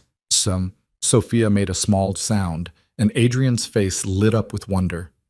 She's so small, so perfect. 6 pounds, 4 ounces, Elena said. Born at 11:47 p.m. What's her name? Sophia Grace. Adrian's eyes met Elena's, and she saw tears threatening to spill. That's beautiful. It's perfect. He moved to the chair beside Elena's bed, never taking his eyes off their daughter. Sophia stared up at him with that unfocused newborn gaze, and Adrian traced one finger down her tiny nose. I was so scared, he admitted. When I got the message that you'd gone into labor, I tried to leave immediately. But the Castellanos chose that moment to spring their trap. They knew somehow. They knew about the baby. Elena's blood ran cold. What happened? Nothing you need to worry about now. But his jaw tightened, and Elena saw the fury banked behind his eyes. They won't be a problem anymore. I made sure of that. Adrian, what did you do? What I had to. What I promised I would do to keep you both safe. He looked up from Sofia, and Elena saw a hardness there that made her stomach clench. The Castellanos thought they could use tonight as leverage. They thought having me distracted would give them an advantage. They were wrong. Tell me you didn't kill anyone. Adrian was silent for a long moment. I can't tell you that. The words hung in the air between them, heavy with implications. Elena wanted to be horrified, wanted to condemn him for the violence. But looking at him holding their daughter with such tender care, she couldn't find the words. How many? She asked instead. Does it matter? Yes, it matters to me. Adrian sighed, the sound bone-deep weary. 3. Maria Castellano and 2 of her lieutenants. The rest agreed to very favorable terms regarding their future behavior. You killed Maria Castellano. I killed the woman who threatened my family, who planned to use my daughter's birth as an opportunity to attack when I was vulnerable. His voice was flat, emotionless. I'd do it again, without hesitation. Elena should have been repulsed, should have demanded he leave, should have called security, should have protected Sofia from the man who just admitted to murder. But all she felt was a complicated tangle of relief and guilt and exhaustion. This isn't over, is it? She asked quietly.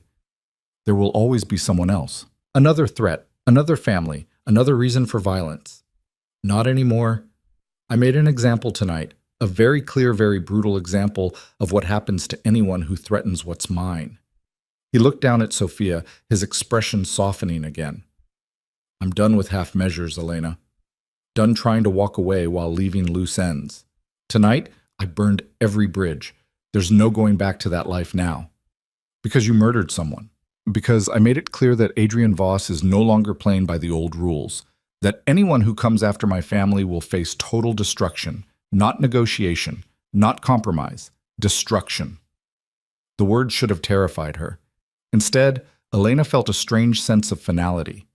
This was who Adrian was. Not the man trying to reform, not the businessman walking away from violence, but someone who would do anything to protect the people he loved, even if it meant damning himself in the process. What happens now? She asked. Now I hold my daughter and thank whatever higher power exists that you're both alive and healthy. Adrian's voice cracked slightly. I thought I'd lost everything tonight. Thought I'd have to live with missing her birth, with you hating me for not being here. This right now is more than I deserve. Elena reached out, her hand covering his where it rested on Sofia's chest. You're here now. That's what matters. I'll never miss another important moment. I swear to you, Elena, whatever else happens, I'll be there for her, for both of you. Even if I don't want you there? The question made him flinch, but he didn't look away. Even then, you can hate me, refuse to see me, cut me out of your life completely. But I will always be there for Sofia. That's not negotiable. Before Elena could respond, Sofia began to fuss, her tiny face scrunching up in displeasure. Adrian immediately shifted, trying to soothe her, but the baby's cries only intensified. She's probably hungry again, Patricia said, materializing with perfect timing. Want me to take her so you can rest? Or would you like to try nursing again? Elena held out her arms, and Adrian transferred Sofia back with obvious reluctance. The baby latched on immediately, and blessed quiet returned. I should let you rest, Adrian said, but he didn't move from the chair. Stay. The word escaped before Elena could stop it. Just for a little while. Relief flooded his face. Okay. They sat in silence while Sofia nursed, the only sounds her small, gulping noises and the quiet beep of medical equipment. Elena studied Adrian's face in the dim light, seeing the exhaustion carved into every line, the weight of what he'd done tonight settling on his shoulders. Does it bother you? She asked. What you did tonight? Killing them? Adrian considered the question. No. They made their choice when they threatened you. I made mine. I don't regret protecting my family. That's not what I asked. I asked if it bothers you. He was quiet for a long time. It bothers me that I had to make that choice, that the world we live in forced me to choose between being the man you need and being the monster who keeps you safe. But the act itself? No, I'd do it 1,000 times over. You realize that makes you sound like a sociopath. Maybe I am one. My father certainly was. Adrian's smile was bitter. The only difference is I know what I am. I don't pretend otherwise. That's not true. You were trying to change. You were trying to be different. And look how that turned out. The moment I let my guard down, the moment I tried to be better, someone tried to exploit it. This is the world I was born into, Elena. This is the reality we can't escape. So what? We just accept it? Raise our daughter surrounded by violence and fear? No. We raise her protected by someone who understands violence and refuses to let it touch her. Adrian reached out, stroking Sophia's cheek with one finger. I'll be the monster so she never has to be. I'll make the hard choices so she can have soft ones. That's the only way I know how to be a father. Elena felt tears burning again. That's not fair to you, or to her. Life isn't fair. You taught me that when you left. When you chose to struggle alone rather than accept the protection I could provide. He met her eyes. But you were right, about so many things. I was controlling. I was suffocating you. I became my father when I swore I never would. And now? Now I'm trying to find a middle ground. Be the protector without being the jailer. Give you both safety without stealing your freedom. His laugh was hollow. I'm not sure it's possible, but I'm going to try. Sophia had fallen asleep at Elena's breast, milk-drunk and peaceful. Elena adjusted her gently, burping her with Patricia's guidance before settling her in the bassinet beside the bed. You should sleep, Adrian said. You just went through labor. You need rest. So do you. When's the last time you slept? Doesn't matter. Adrian, he sighed. 2 days ago. Maybe. It's been a busy week. There's a recliner in the corner. At least lie down for a few hours. I'm fine right here. You're covered in blood and bruises, and you look like you're about to collapse. Please. For me, if not for yourself. Adrian studied her face, then nodded slowly. He moved to the recliner, wincing as his bruised ribs protested. Within minutes, his breathing had evened out into sleep. Elena watched him for a long moment. This complicated man who'd killed for her tonight, who'd rushed to be here despite his injuries, who loved their daughter with a fierceness that was both beautiful and terrifying. She didn't know what their future held. Didn't know if they could make this co-parenting arrangement work, or if Adrian's world would always pull them back into darkness. But looking at Sophia sleeping peacefully in her bassinet, and Adrian finally at rest in the chair, Elena felt something she hadn't felt in years. Hope. Maybe they couldn't change the past. Maybe they couldn't erase the violence and mistakes and broken promises, but they could choose how to move forward. They could choose to be better, even if better was imperfect and messy and complicated. Elena drifted off to sleep with that thought, and for the first time in 2 years, she didn't dream of running. Morning came too soon. Elena woke to Sophia's hungry cries and the sight of Adrian already at the bassinet, lifting their daughter with practiced ease. How long have you been awake? Elena asked, struggling to sit up. An hour or so. I've been watching her sleep. He brought Sophia to Elena, settling back into the chair. She's so perfect, Elena. I keep expecting to wake up and find out this is all a dream. If it is, we're having the same dream. Elena positioned Sophia to nurse, marveling again at the tiny miracle they'd created. Did you mean what you said last night about being there for her? Every word.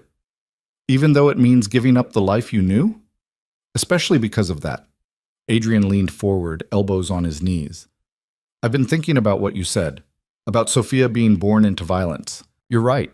I can't protect her from a world I helped create, but I can dismantle that world piece by piece. How? I still have leverage, still have connections. I can use them to broker peace between the families, establish new rules that protect civilians and children, make it clear that the old ways are ending. And they'll just accept that? Some will, others won't.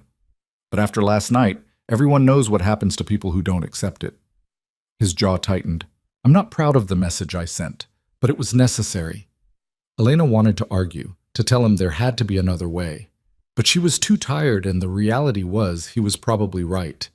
In his world, violence was the only language everyone understood. "What about us?" she asked instead. "Where do we go from here?" Adrian was quiet for a long moment. "That's up to you. I meant what I said about the apartment, about giving you independence. That offer still stands, or—" he hesitated. "Or we could try something different." "Different how?" "Live together. Not as husband and wife, just as co-parents. Separate rooms, clear boundaries, but under the same roof. So Sophia has both parents present." Elena's first instinct was to refuse. Living with Adrian again, even platonically, felt like asking for trouble.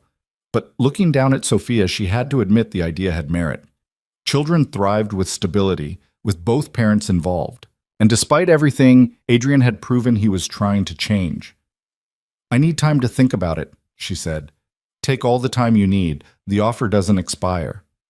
Dr. Chen arrived then for morning rounds, examining both Elena and Sophia with thorough care. "Everything looks good. You're recovering well, and Sophia is thriving.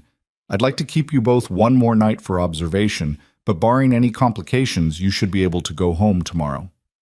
Home. The word hung in the air, loaded with questions neither Elena nor Adrian had answers for yet. After Dr. Chen left, Mrs. Chen arrived with enough food to feed a small army and her usual forthright observations. "The baby is beautiful. Has your eyes, Elena, but Mr. Voss's stubborn chin." "How can you tell she's stubborn? She's less than 12 hours old." "I can tell." Mrs. Chen began unpacking containers. "You both look terrible. When did you last eat real food?" Neither of them had a good answer to that. Mrs. Chen made disapproving noises and bullied them both into eating while she took her turn holding Sophia, cooing to the baby in Mandarin. Throughout the day, a steady stream of visitors arrived. Jennifer Brennan came with updated custody paperwork that reflected Sophia's birth, her professional demeanor softening when she held the baby. Marcus and Julian appeared briefly, bringing flowers and looking supremely uncomfortable around the newborn. Even Patricia came by during her break, just to check on her baby. But the visitor who surprised Elena most was a woman she'd never met before, tall and elegant with silver-threaded hair and eyes that reminded her of Adrian's. "I'm Catherine Voss," the woman said, "Adrian's mother, and I believe this is my granddaughter." Elena looked at Adrian, who'd gone pale. "I thought you said your mother lived in Europe." "She does. I didn't think she'd come." "Of course I came." Catherine moved to the bassinet, looking down at Sophia with an expression of pure wonder. "My only grandchild. Did you really think I'd miss meeting her?" She lifted Sophia with the ease of experience, cradling the baby against her shoulder. "Hello, little one. I'm your grandmother. And you, my dear, are the best thing to happen to this family in generations." Elena watched the interplay between Adrian and his mother with fascination. There was tension there, old hurts barely scabbed over. But there was also love, complicated and messy, but undeniable. "How long are you staying?" Adrian asked. "As long as I'm needed. I have nothing pressing in Geneva." Catherine sat in the chair, never taking her eyes off Sophia. "You've made quite a mess of things, Adrian, but this little one is perfect, so perhaps there's hope for you yet." "Mother. Don't mother me. You know I'm right." She looked up at Elena. "How are you feeling, dear?" "Tired, sore, confused. All normal for a new mother, especially one whose child's father has been causing international incidents." Catherine's tone was dry. "I assume you've heard about the Castellano situation?" "Some of it." "Well, he handled it poorly. Too much violence, too public. But the results are solid. No one will threaten you or the baby now." Elena blinked at the casual assessment of murder. "Does that not bother you?" "My dear, I was married to Vincent Voss for 35 years. I learned long ago to focus on outcomes rather than methods. Adrian kept you safe. That's what matters." It was a chilling perspective, but Elena was beginning to understand that this was how Adrian's family operated. Violence was just another tool, to be evaluated on effectiveness rather than morality. "I'm not sure I can live in that world," Elena admitted. "Then don't. But don't expect Adrian to stop protecting you just because you find his methods distasteful." Catherine looked at her son. That's always been your problem, Adrian. You apologize for being what you are instead of owning it. Be a monster if that's what keeps your family safe. But don't pretend to be anything else. Mother, that's not helpful. It's honest, and honesty is what you two need right now. She stood, returning Sophia to Elena's arms. I'm staying at the Meridian. Call me when you're ready for a real conversation about the future. After she left, Elena and Adrian sat in stunned silence. Your mother is terrifying, Elena said finally. I know. But she loves you, and Sophia. I know that too. Adrian scrubbed his hands over his face. I'm sorry. I should have warned you she might come. I just didn't think... It's fine, actually, it's good. Sophia should know her grandmother. Elena paused. She's right about one thing, though. We do need to have a real conversation about the future. Okay, what do you want to talk about? Elena looked down at their daughter, sleeping peacefully, despite the chaos surrounding her birth. I want to talk about whether we can really make this work. Co-parenting, staying in each other's lives, raising her together without destroying each other in the process. I think we can, if we're both committed to trying. Even though I'll never be comfortable with your methods, even though there will always be a part of me that's afraid of what you're capable of, even then, Adrian moved closer, kneeling beside the bed so they were at eye level. I'm not asking you to approve of everything I do, Elena. I'm asking you to trust that everything I do is to protect you and Sophia. Can you do that? Elena searched his face, looking for the lie, the manipulation. But all she saw was sincerity and hope and love so fierce it almost hurt to witness. I can try, she said finally. That's all I can promise. I can try. That's enough. That's more than enough. Sophia stirred between them, making small, sleepy sounds. Together, Elena and Adrian watched their daughter, this tiny person who'd already changed everything. Whatever came next, whatever challenges they faced, they'd face them together. Not as husband and wife, maybe not even as friends yet, but as parents united in their determination to give Sophia the life she deserved. And somehow, Elena thought, that might be enough. It might be exactly what they needed to heal the wounds between them and build something new from the ashes of what they'd lost. Hope, she was learning, didn't require certainty. It just required the willingness to try. And for the first time in years, Elena was willing to try. The discharge from the medical facility came the next afternoon, and with it, a decision Elena had been avoiding. Adrian stood in the doorway of her room, a car seat in one hand and hope written across his face. The apartment is ready, he said. The one with the yellow nursery. Or if you'd prefer, the penthouse has everything you and Sophia need. Your choice. Elena looked down at their daughter, bundled in a soft pink going-home outfit that Mrs. Chen had brought, 24 hours old and already the center of an impossible decision. I need you to be honest with me, Elena said. Completely honest. Is it really over? The threat from the Castellanos? The danger? Adrian set down the car seat and moved closer, his expression grave. The Castellano family is no longer an issue, but I can't promise there won't be other threats in the future. Men like me make enemies. Some of them hold grudges for decades. That's not reassuring. It's honest. He sat on the edge of the bed. I could lie and tell you everything's perfect now, that we'll ride off into the sunset and live happily ever after. But you deserve the truth. My past will always cast shadows. The question is whether we face those shadows together or separately. Elena had spent the night wrestling with that exact question. Living separately meant independence, meant maintaining clear boundaries, meant protecting herself from falling back into old patterns. But it also meant splitting Sophia's time between two homes, meant coordinating schedules and missing moments, meant raising their daughter in the fractured way Elena had sworn she'd never do. If I agree to stay at the penthouse, she said slowly, it's temporary, a trial period, and we set ground rules. Relief flooded Adrian's face, but he kept his voice measured. Whatever you need. Separate bedrooms, no romantic relationship, we're co-parents, nothing more. Agreed. I make my own decisions. About my life, about Sophia's daily routine, about everything that doesn't directly impact her safety. You don't get to override me just because you think you know better. Agreed.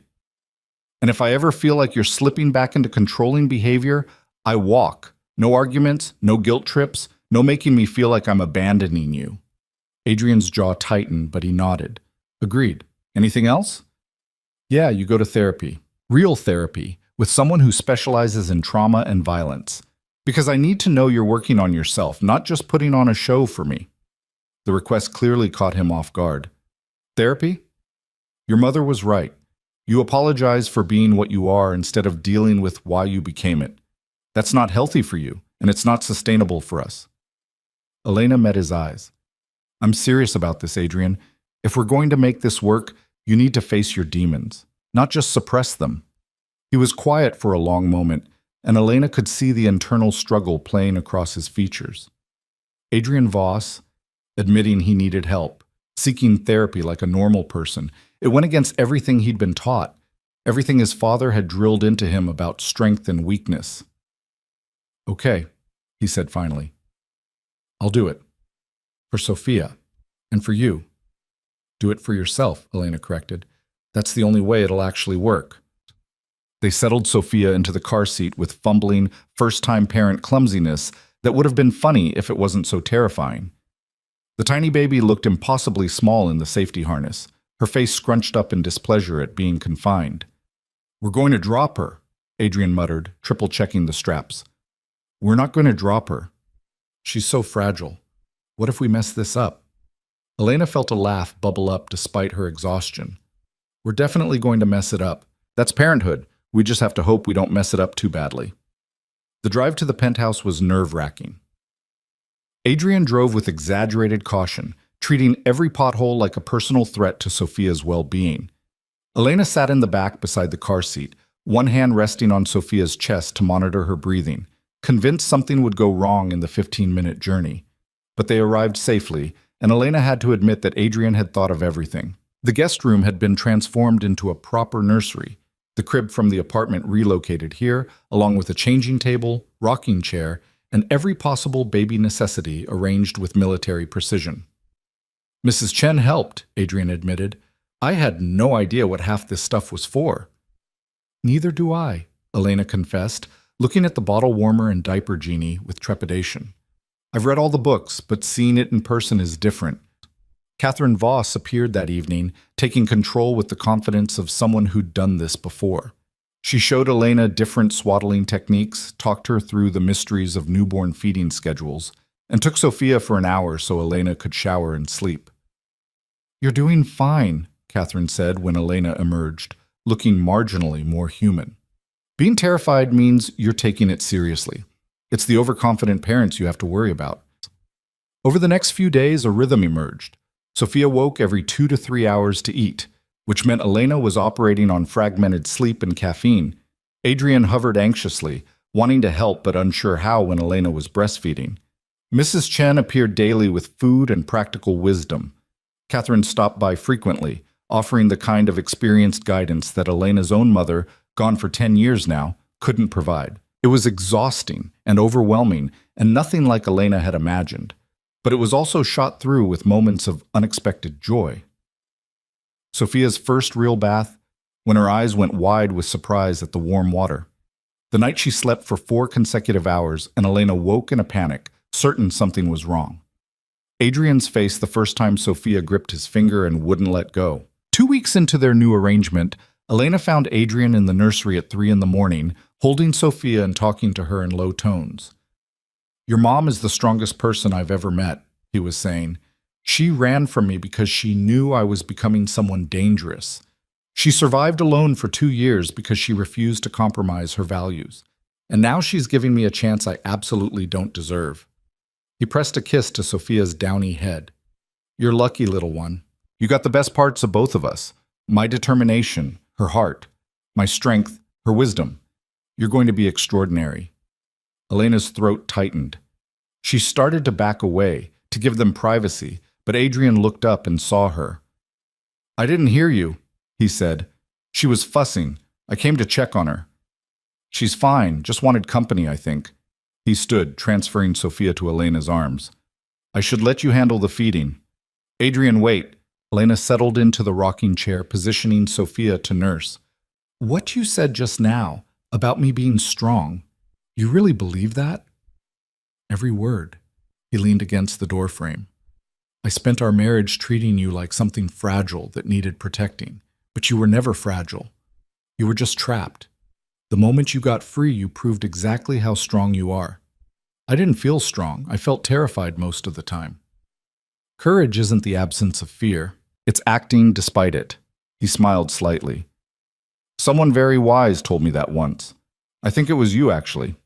Elena remembered saying something similar during one of their early arguments about his business. That was a long time ago. Doesn't make it less true.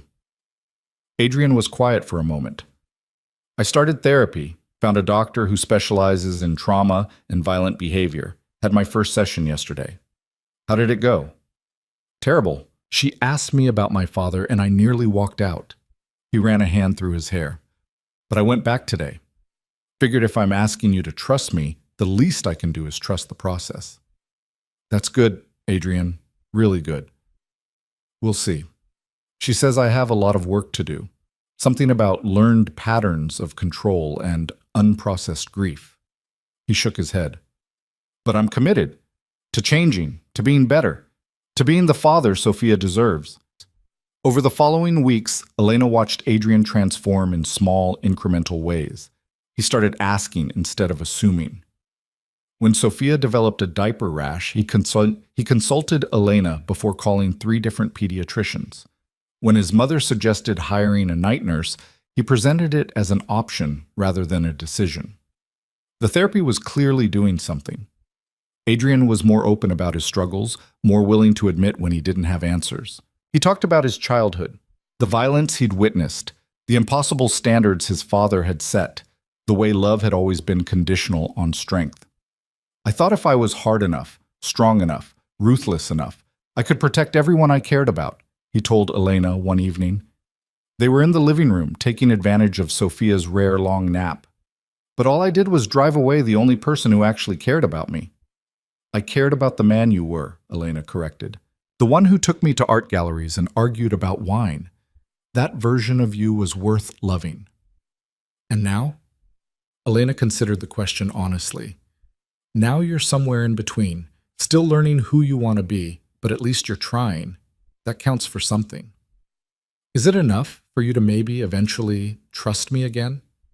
The vulnerability in his voice made her chest ache. I'm getting there slowly.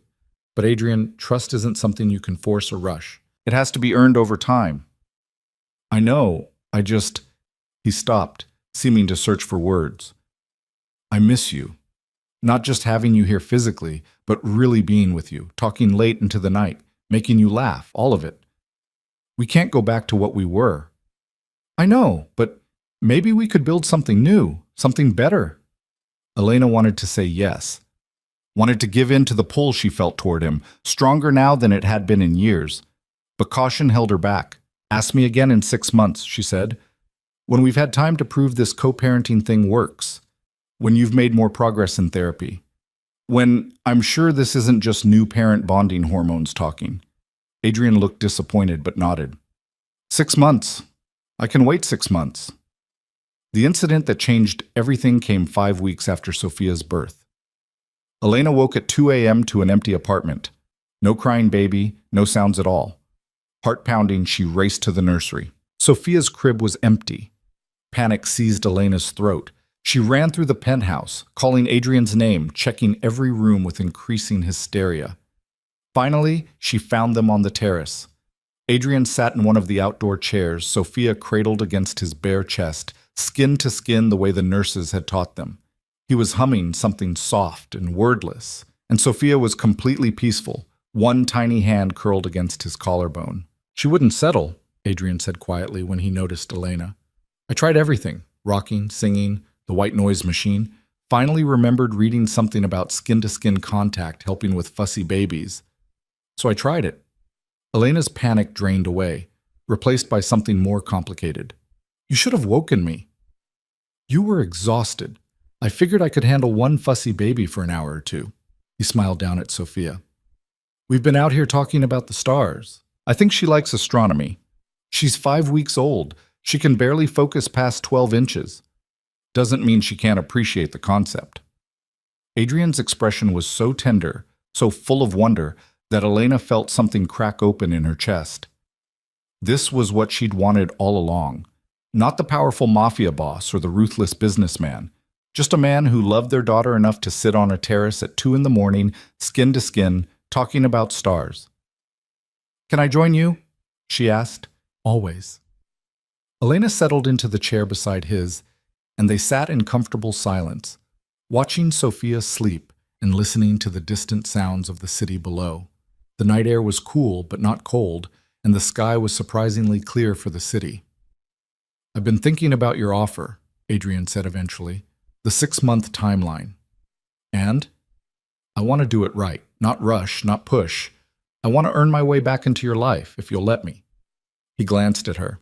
"So I'm making you a promise. For the next 6 months, I'm going to focus on being the best father and co-parent I can be. No romantic pressure, no trying to win you back, just proving that I can be trusted. What happens after 6 months? After 6 months, I ask you on a date. A real one, like before everything got complicated. And you can say yes or no, and either way, I'll respect your answer." Elena felt tears prickling. "You're really serious about this. I've never been more serious about anything in my life." He reached over with his free hand and Elena took it. "I love you, Elena. I never stopped. But I understand that love isn't enough by itself. It has to be backed up with action, with change, with proving I'm worthy of you. You don't have to be worthy of me. You just have to be honest and present and willing to keep growing. Then that's what I'll be." Sophia stirred between them, making small sleep sounds. Together, Elena and Adrian watched their daughter, this perfect tiny person who'd brought them back together and forced them both to become better versions of themselves. The next months unfolded with surprising smoothness. Adrian kept his promise, focusing on being present without being overbearing. He attended every pediatrician appointment, changed diapers without complaint, and walked the floors with Sophia during her fussy evenings. His therapy sessions continued, and Elena could see the changes, the way he paused before making decisions, the way he asked for her input instead of assuming he knew best. Elena found herself relaxing into the routine, trusting Adrian in ways she hadn't thought possible. When Sophia developed a fever and they spent a terrified night in the emergency room, Adrian held Elena together while she fell apart. When Elena's maternity leave from the diner ended and she struggled with the decision to return to work, Adrian listened without trying to solve the problem for her. "Whatever you choose, we'll make it work," he said. "If you want to go back to work, great. If you want to stay home with Sophia, great. If you want to do something completely different, also great. This is your choice, Elena." She ended up going back to the diner part-time, more for the adult interaction than the money. Adrian had set up a trust fund for Sophia that would cover her needs, and while Elena maintained her own bank account and independence, she had to admit that not worrying about every dollar made life significantly easier. Catherine became a regular presence in their lives, stopping by several times a week to spoil her granddaughter and offer arch commentary on Adrian's progress. "You're doing better," she told him one afternoon. "Not perfect, but better. Your father would be appalled, which means you're probably on the right track." "Thanks, Mother. Your approval means everything." "Don't be sarcastic, dear. It's unbecoming." But she smiled as she said it, and Adrian smiled back, and Elena saw the healing happening between them too. Mrs. Chen had basically moved in, claiming the second guest room and declaring herself essential household staff. Elena had stopped arguing, mainly because Mrs. Chen's cooking and practical wisdom had become indispensable. Plus, Sophia clearly adored her, lighting up whenever Mrs. Chen appeared. 5 months into their arrangement, Elena woke one morning and realized something had shifted. She wasn't just co-parenting with Adrian anymore. She was enjoying his company. Looking forward to their late-night conversations after Sophia went to sleep, noticing the way his eyes crinkled when he laughed, feeling her heart rate pick up when he walked into a room. She was falling for him again. Or maybe she'd never really fallen out of love. Maybe she'd just buried it under hurt and fear and self-protection. The realization terrified her. "You're thinking too loud," Adrian said from across the breakfast table. Sophia was in her bouncy seat between them, gumming a teething ring with serious concentration. "Sorry, just processing." "Want to talk about it?" Elena looked at him, really looked, He was different than the man she'd married, softer in some ways, harder in others, more honest about his struggles, more present in his life instead of always operating 3 steps ahead. "One more month," she said. "What?" "Until your 6 months are up. Until you ask me on that date." Understanding dawned in his eyes, followed by hope so bright it almost hurt to witness. "You're counting down." "Maybe." "Elena Ward, are you saying there's a chance you might say yes?" "I'm saying ask me in a month and find out." She couldn't quite suppress her smile. "But you should probably start planning. If you're going to court me properly, you'll need to up your game from our first date. I took you to the best restaurant in the city. You took me to the most expensive restaurant in the city. There's a difference." "Noted. So what would properly courting you look like?" Elena thought about it. "Somewhere that means something. Not just impressive, but meaningful. Show me you've been paying attention to who I am now, not who I used to be." Challenge accepted. The last month crawled by with agonizing slowness. Sophia continued to grow, hitting every milestone right on schedule. She started sleeping longer stretches at night, which felt like a miracle. She smiled at everything, but especially at Adrian, who made ridiculous faces to earn each one. Adrian threw himself into planning the perfect date with the same intensity he'd once brought to business deals. Elena caught him having whispered phone conversations and making mysterious notes. It should have worried her, this evidence of his controlling tendencies. But somehow, it didn't. This was different. He was planning something for her, not deciding something for her. The night before the 6-month deadline, they sat on the terrace again, the same spot where Adrian had promised to prove himself.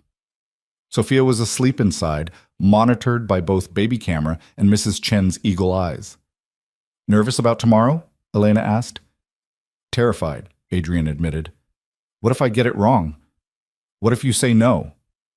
Then we keep co-parenting like we have been. The world doesn't end just because I'm not ready for romance. But would you ever be ready? Or would I just be waiting indefinitely for something that's never going to happen?" Elena turned to face him. "I can't promise you anything, Adrian. I can't guarantee that I'll ever fully trust you the way I did before. Too much has happened. Too much hurt has passed between us. I know. But I can tell you that I want to try. That I've seen you changing, growing, becoming someone I could maybe build a future with." She reached for his hand. "So ask me your question, and I'll give you an honest answer." Adrian took a breath, and Elena saw vulnerability and hope and fear all warring across his features. "Elena Ward, would you do me the honor of going on a date with me? No pressure, no expectations, just 2 people seeing if they can build something real together?" "Yes," Elena said, and watched joy transform his face. "Yes, I'll go on a date with you." He pulled her close, and for the first time in years, Elena let herself sink into his embrace without reservation. They sat like that for a long time, holding each other under the stars, while their daughter slept peacefully inside. The date turned out to be perfect in its simplicity. Adrian took her to a small art gallery in a neighborhood she'd mentioned loving back when they first met. Not the prestigious museums he used to frequent, but a local space showcasing emerging artists. Afterward, they walked through the park where Elena used to take Sophia, talking about everything and nothing. "I've been thinking about the future," Adrian said as they sat on a bench watching the sunset. "About what comes next. And I want to start a foundation, using my resources, the legitimate ones, to help families like the ones my father's business destroyed. Job training, education programs, support for people trying to get out of that life." Elena stared at him. "You're serious?" "Completely. I can't undo the damage my family caused, but maybe I can help prevent future damage. Give people options my father never allowed them to have." He turned to her. "I was hoping you might help me. You understand what it's like to start over with nothing. You'd know what kind of support actually helps." "Adrian, that's amazing. Is that a yes?" "That's a very enthusiastic yes." He smiled, the genuine smile she remembered from their early days. "There's something else. I found a house. Outside the city, about an hour north. It's near good schools, has a yard for Sophia to play in, and it's far enough from my old life that we could actually be normal. You want to leave the city? I want to give our daughter the childhood I never had. Trees to climb, neighbors who aren't criminals, a place where violence is something that happens on TV instead of in the next room. He pulled out his phone, showing her pictures. It needs work, but it has good bones. And I was thinking, if you agreed to move there with me, really be a family, we could fix it up together, make it ours. The house in the photos was beautiful in an understated way. White clapboard siding, a wraparound porch, windows that promised light and air. It looked like the kind of place where children played in the yard and families had barbecues. Normal. Safe.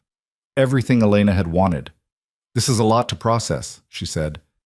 I know, and there's no pressure. We can keep doing what we're doing for as long as you need. But I wanted you to know that I'm serious about building a real future. Not the life my father envisioned, but something better. Something worth fighting for. Elena looked at the pictures, then at Adrian, then back at the pictures. 6 months ago, she would have said no automatically. Would have seen this as another attempt to control her, to lock her away in a different kind of cage. But that wasn't what this was. This was Adrian offering her the normal life she'd always craved, the safe space to raise their daughter. And he was asking, not deciding, presenting options instead of dictating terms. Can we go see it? She asked, before I make any decisions? Whenever you want. Tomorrow, if you're free. They went the next day, bringing Sophia along for the adventure. The house was even better in person, larger than the photos suggested, with a finished basement and an attic that could be converted to office space. The yard was overgrown but full of potential, with old trees perfect for climbing and a flat area that would be ideal for a swing set. The previous owners had 3 kids, the real estate agent explained. You can see where they marked their heights on the kitchen door frame. Elena traced the pencil marks, imagining Sophia standing here in a few years, eager to see how much she'd grown. Imagining more children maybe, siblings for Sophia. A normal, chaotic, beautiful family life. What do you think? Adrian asked when they had a moment alone on the porch. I think it's perfect. I think it's everything I didn't know I needed. She turned to him. But I need to know this is what you really want, not just what you think I want. Are you ready to give up the city completely? All the connections and power and influence? I gave those up 6 months ago when I walked away from the business. This is just making it official. He took her hand. I don't want that life anymore, Elena. I want this. You, Sophia, maybe more kids eventually. Coaching soccer teams and arguing about whose turn it is to mow the lawn. Normal problems instead of life or death situations. What about the foundation? You can't run that from up here. I'll hire people I trust to handle the day-to-day operations. I can still oversee everything, just remotely. The beauty of legitimate business is you don't have to manage everything personally. Elena looked out at the yard, imagining their future here. It was terrifying and exhilarating in equal measure. A complete reinvention of everything she'd known. I want to say yes, she admitted. But I'm scared. What if we move out here and you regret it? What if you get bored with normal life and start craving the excitement of your old world? Then I'll deal with it in therapy and find healthier ways to channel that energy. Maybe take up extreme sports or something. He smiled. But honestly, Elena, I've had enough excitement to last a lifetime. I'm ready for boring, for safe, for watching our daughter grow up without wondering which enemy is going to try to hurt us. Sophia chose that moment to start fussing, hungry and ready for a feeding. Elena lifted her from the car seat, and Adrian wrapped his arms around both of them. Standing there on the porch of a house that could be theirs, Elena felt something settle in her chest, a sense of rightness, of coming home. Let's do it, she said. Let's buy the house and move here and try to be a normal family. The joy on Adrian's face was worth every risk she was taking. The next 2 months were a whirlwind of activity. They put an offer on the house, and it was accepted. Adrian started the process of setting up the foundation, recruiting people Elena actually approved of to run it. They began couples therapy, working through their issues with a professional mediator who didn't let either of them get away with avoiding difficult topics. You both have trauma, their therapist said during one particularly intense session. Elena from feeling controlled and suffocated. Adrian from learning that love equals dominance. Until you both acknowledge and process those traumas, you'll keep falling into old patterns. It was hard work, harder than Elena had anticipated. There were sessions where she left crying, overwhelmed by the emotions they'd dredged up. Sessions where Adrian had to excuse himself, too raw to continue. But they kept showing up, kept doing the work, kept choosing each other even when it was difficult. Sophia continued to be the light in the middle of their reconstruction. She started laughing, full belly laughs that made both her parents melt. She rolled over for the first time, then immediately started trying to crawl. She was curious and fearless and absolutely perfect. "She's going to be trouble," Mrs. Chen predicted. "Too smart for her own good." "Takes after her mother," Adrian said, grinning when Elena swatted his arm. They moved into the house on a crisp October morning, Sophia bundled against the autumn chill. Catherine came to help, along with Mrs. Chen and a small army of movers Adrian had hired. By evening, the chaos had resolved into something resembling order. That night, after everyone had left and Sophia was asleep in her new nursery, Elena and Adrian stood in their bedroom, not separate rooms anymore, but a shared space with a king-size bed and windows overlooking the backyard. "Are you sure about this?" Elena asked. "Sharing a room?" "Only if you are." Adrian pulled her close. "We can take it as slow as you need. I'm not expecting anything just because we're in the same bed." "What if I'm expecting something?" His eyes darkened. "Then I'm a very lucky man." They made love slowly, carefully, relearning each other's bodies after years apart. It wasn't the passionate urgency of their early relationship, but something deeper, more meaningful. A conscious choice to be vulnerable, to trust, to rebuild intimacy that had been shattered. Afterward, lying in Adrian's arms, Elena felt tears slide down her cheeks. "What's wrong?" Adrian asked, immediately concerned. "Nothing. Everything. I'm happy, and it terrifies me." She turned to face him. "What if this doesn't last? What if we mess it up again?" "Then we fix it, together." He kissed her forehead. "I'm not saying it'll be perfect, Elena. We'll fight and disagree and probably drive each other crazy sometimes. But I'm committed to making this work, to being the partner you deserve and the father Sophia needs. Even when it's hard, especially when it's hard." The months that followed proved the truth of his words. There were hard days, moments when Adrian's instinct to control flared up, when Elena's fear of being trapped resurfaced. But they talked through it, worked through it, refused to let old patterns destroy what they were building. The foundation launched to surprising success, helping dozens of families transition away from criminal enterprises.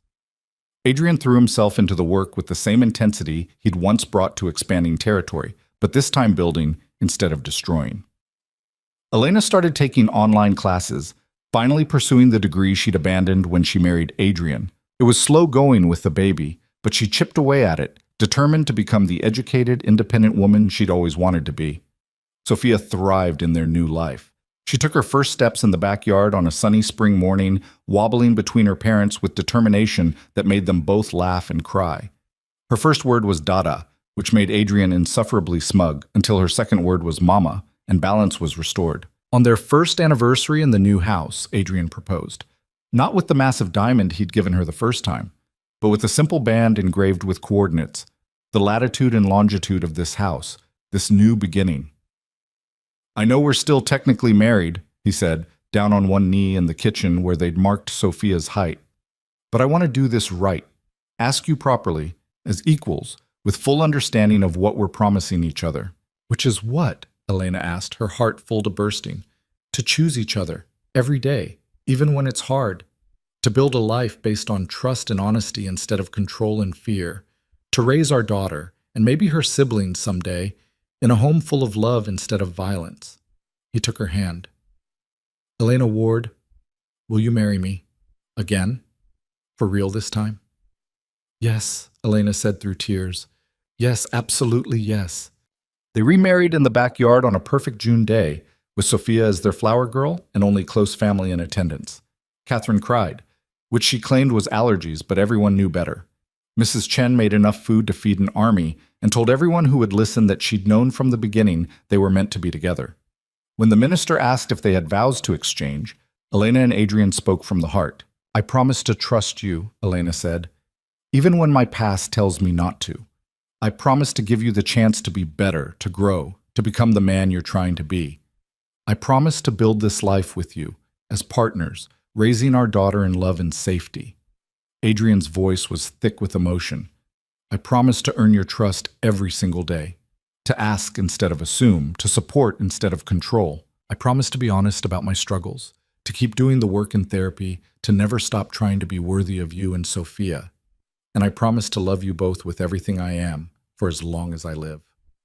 When they kissed, Sophia clapped her hands and yelled, "Yay!" making everyone laugh through their tears. That night, after the guests had left and Sophia was asleep, Elena and Adrian sat on their porch swing, watching fireflies dance across the darkened yard. "Do you ever miss it?" Elena asked. "The power, the influence, the adrenaline of your old life?" Adrian considered the question honestly. "Sometimes, there's a part of me that probably always will.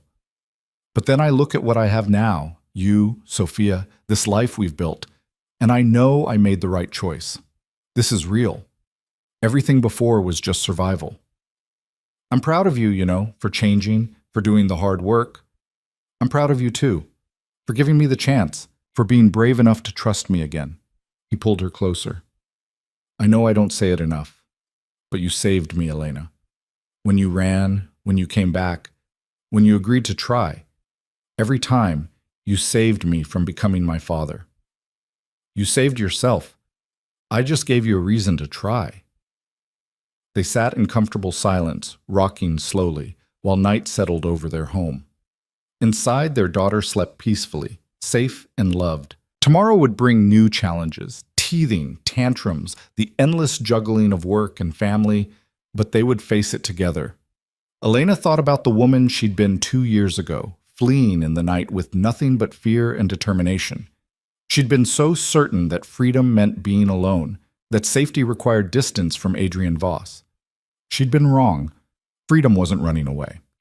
It was choosing to stay, with open eyes and firm boundaries, building something new from the ashes of what had burned.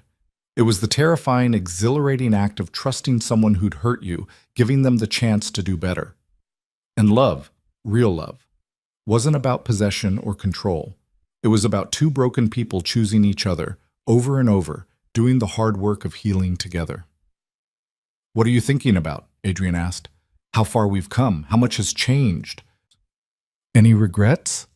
Elena looked out at the yard where Sophia would play tomorrow, at the home they'd built together, at the man beside her who'd fought so hard to become someone worthy of a second chance. "Not a single one," she said, and meant it with her whole heart. In the distance, the city glittered like a reminder of who they'd been. But here, in this house, in this moment, they were simply Elena and Adrian, two people who'd found their way back to each other, who'd chosen love over fear, who'd built a family from broken pieces and refused to let their past define their future. And that, Elena thought, as Adrian kissed her under the stars while their daughter slept peacefully inside, was the only happy ending that mattered.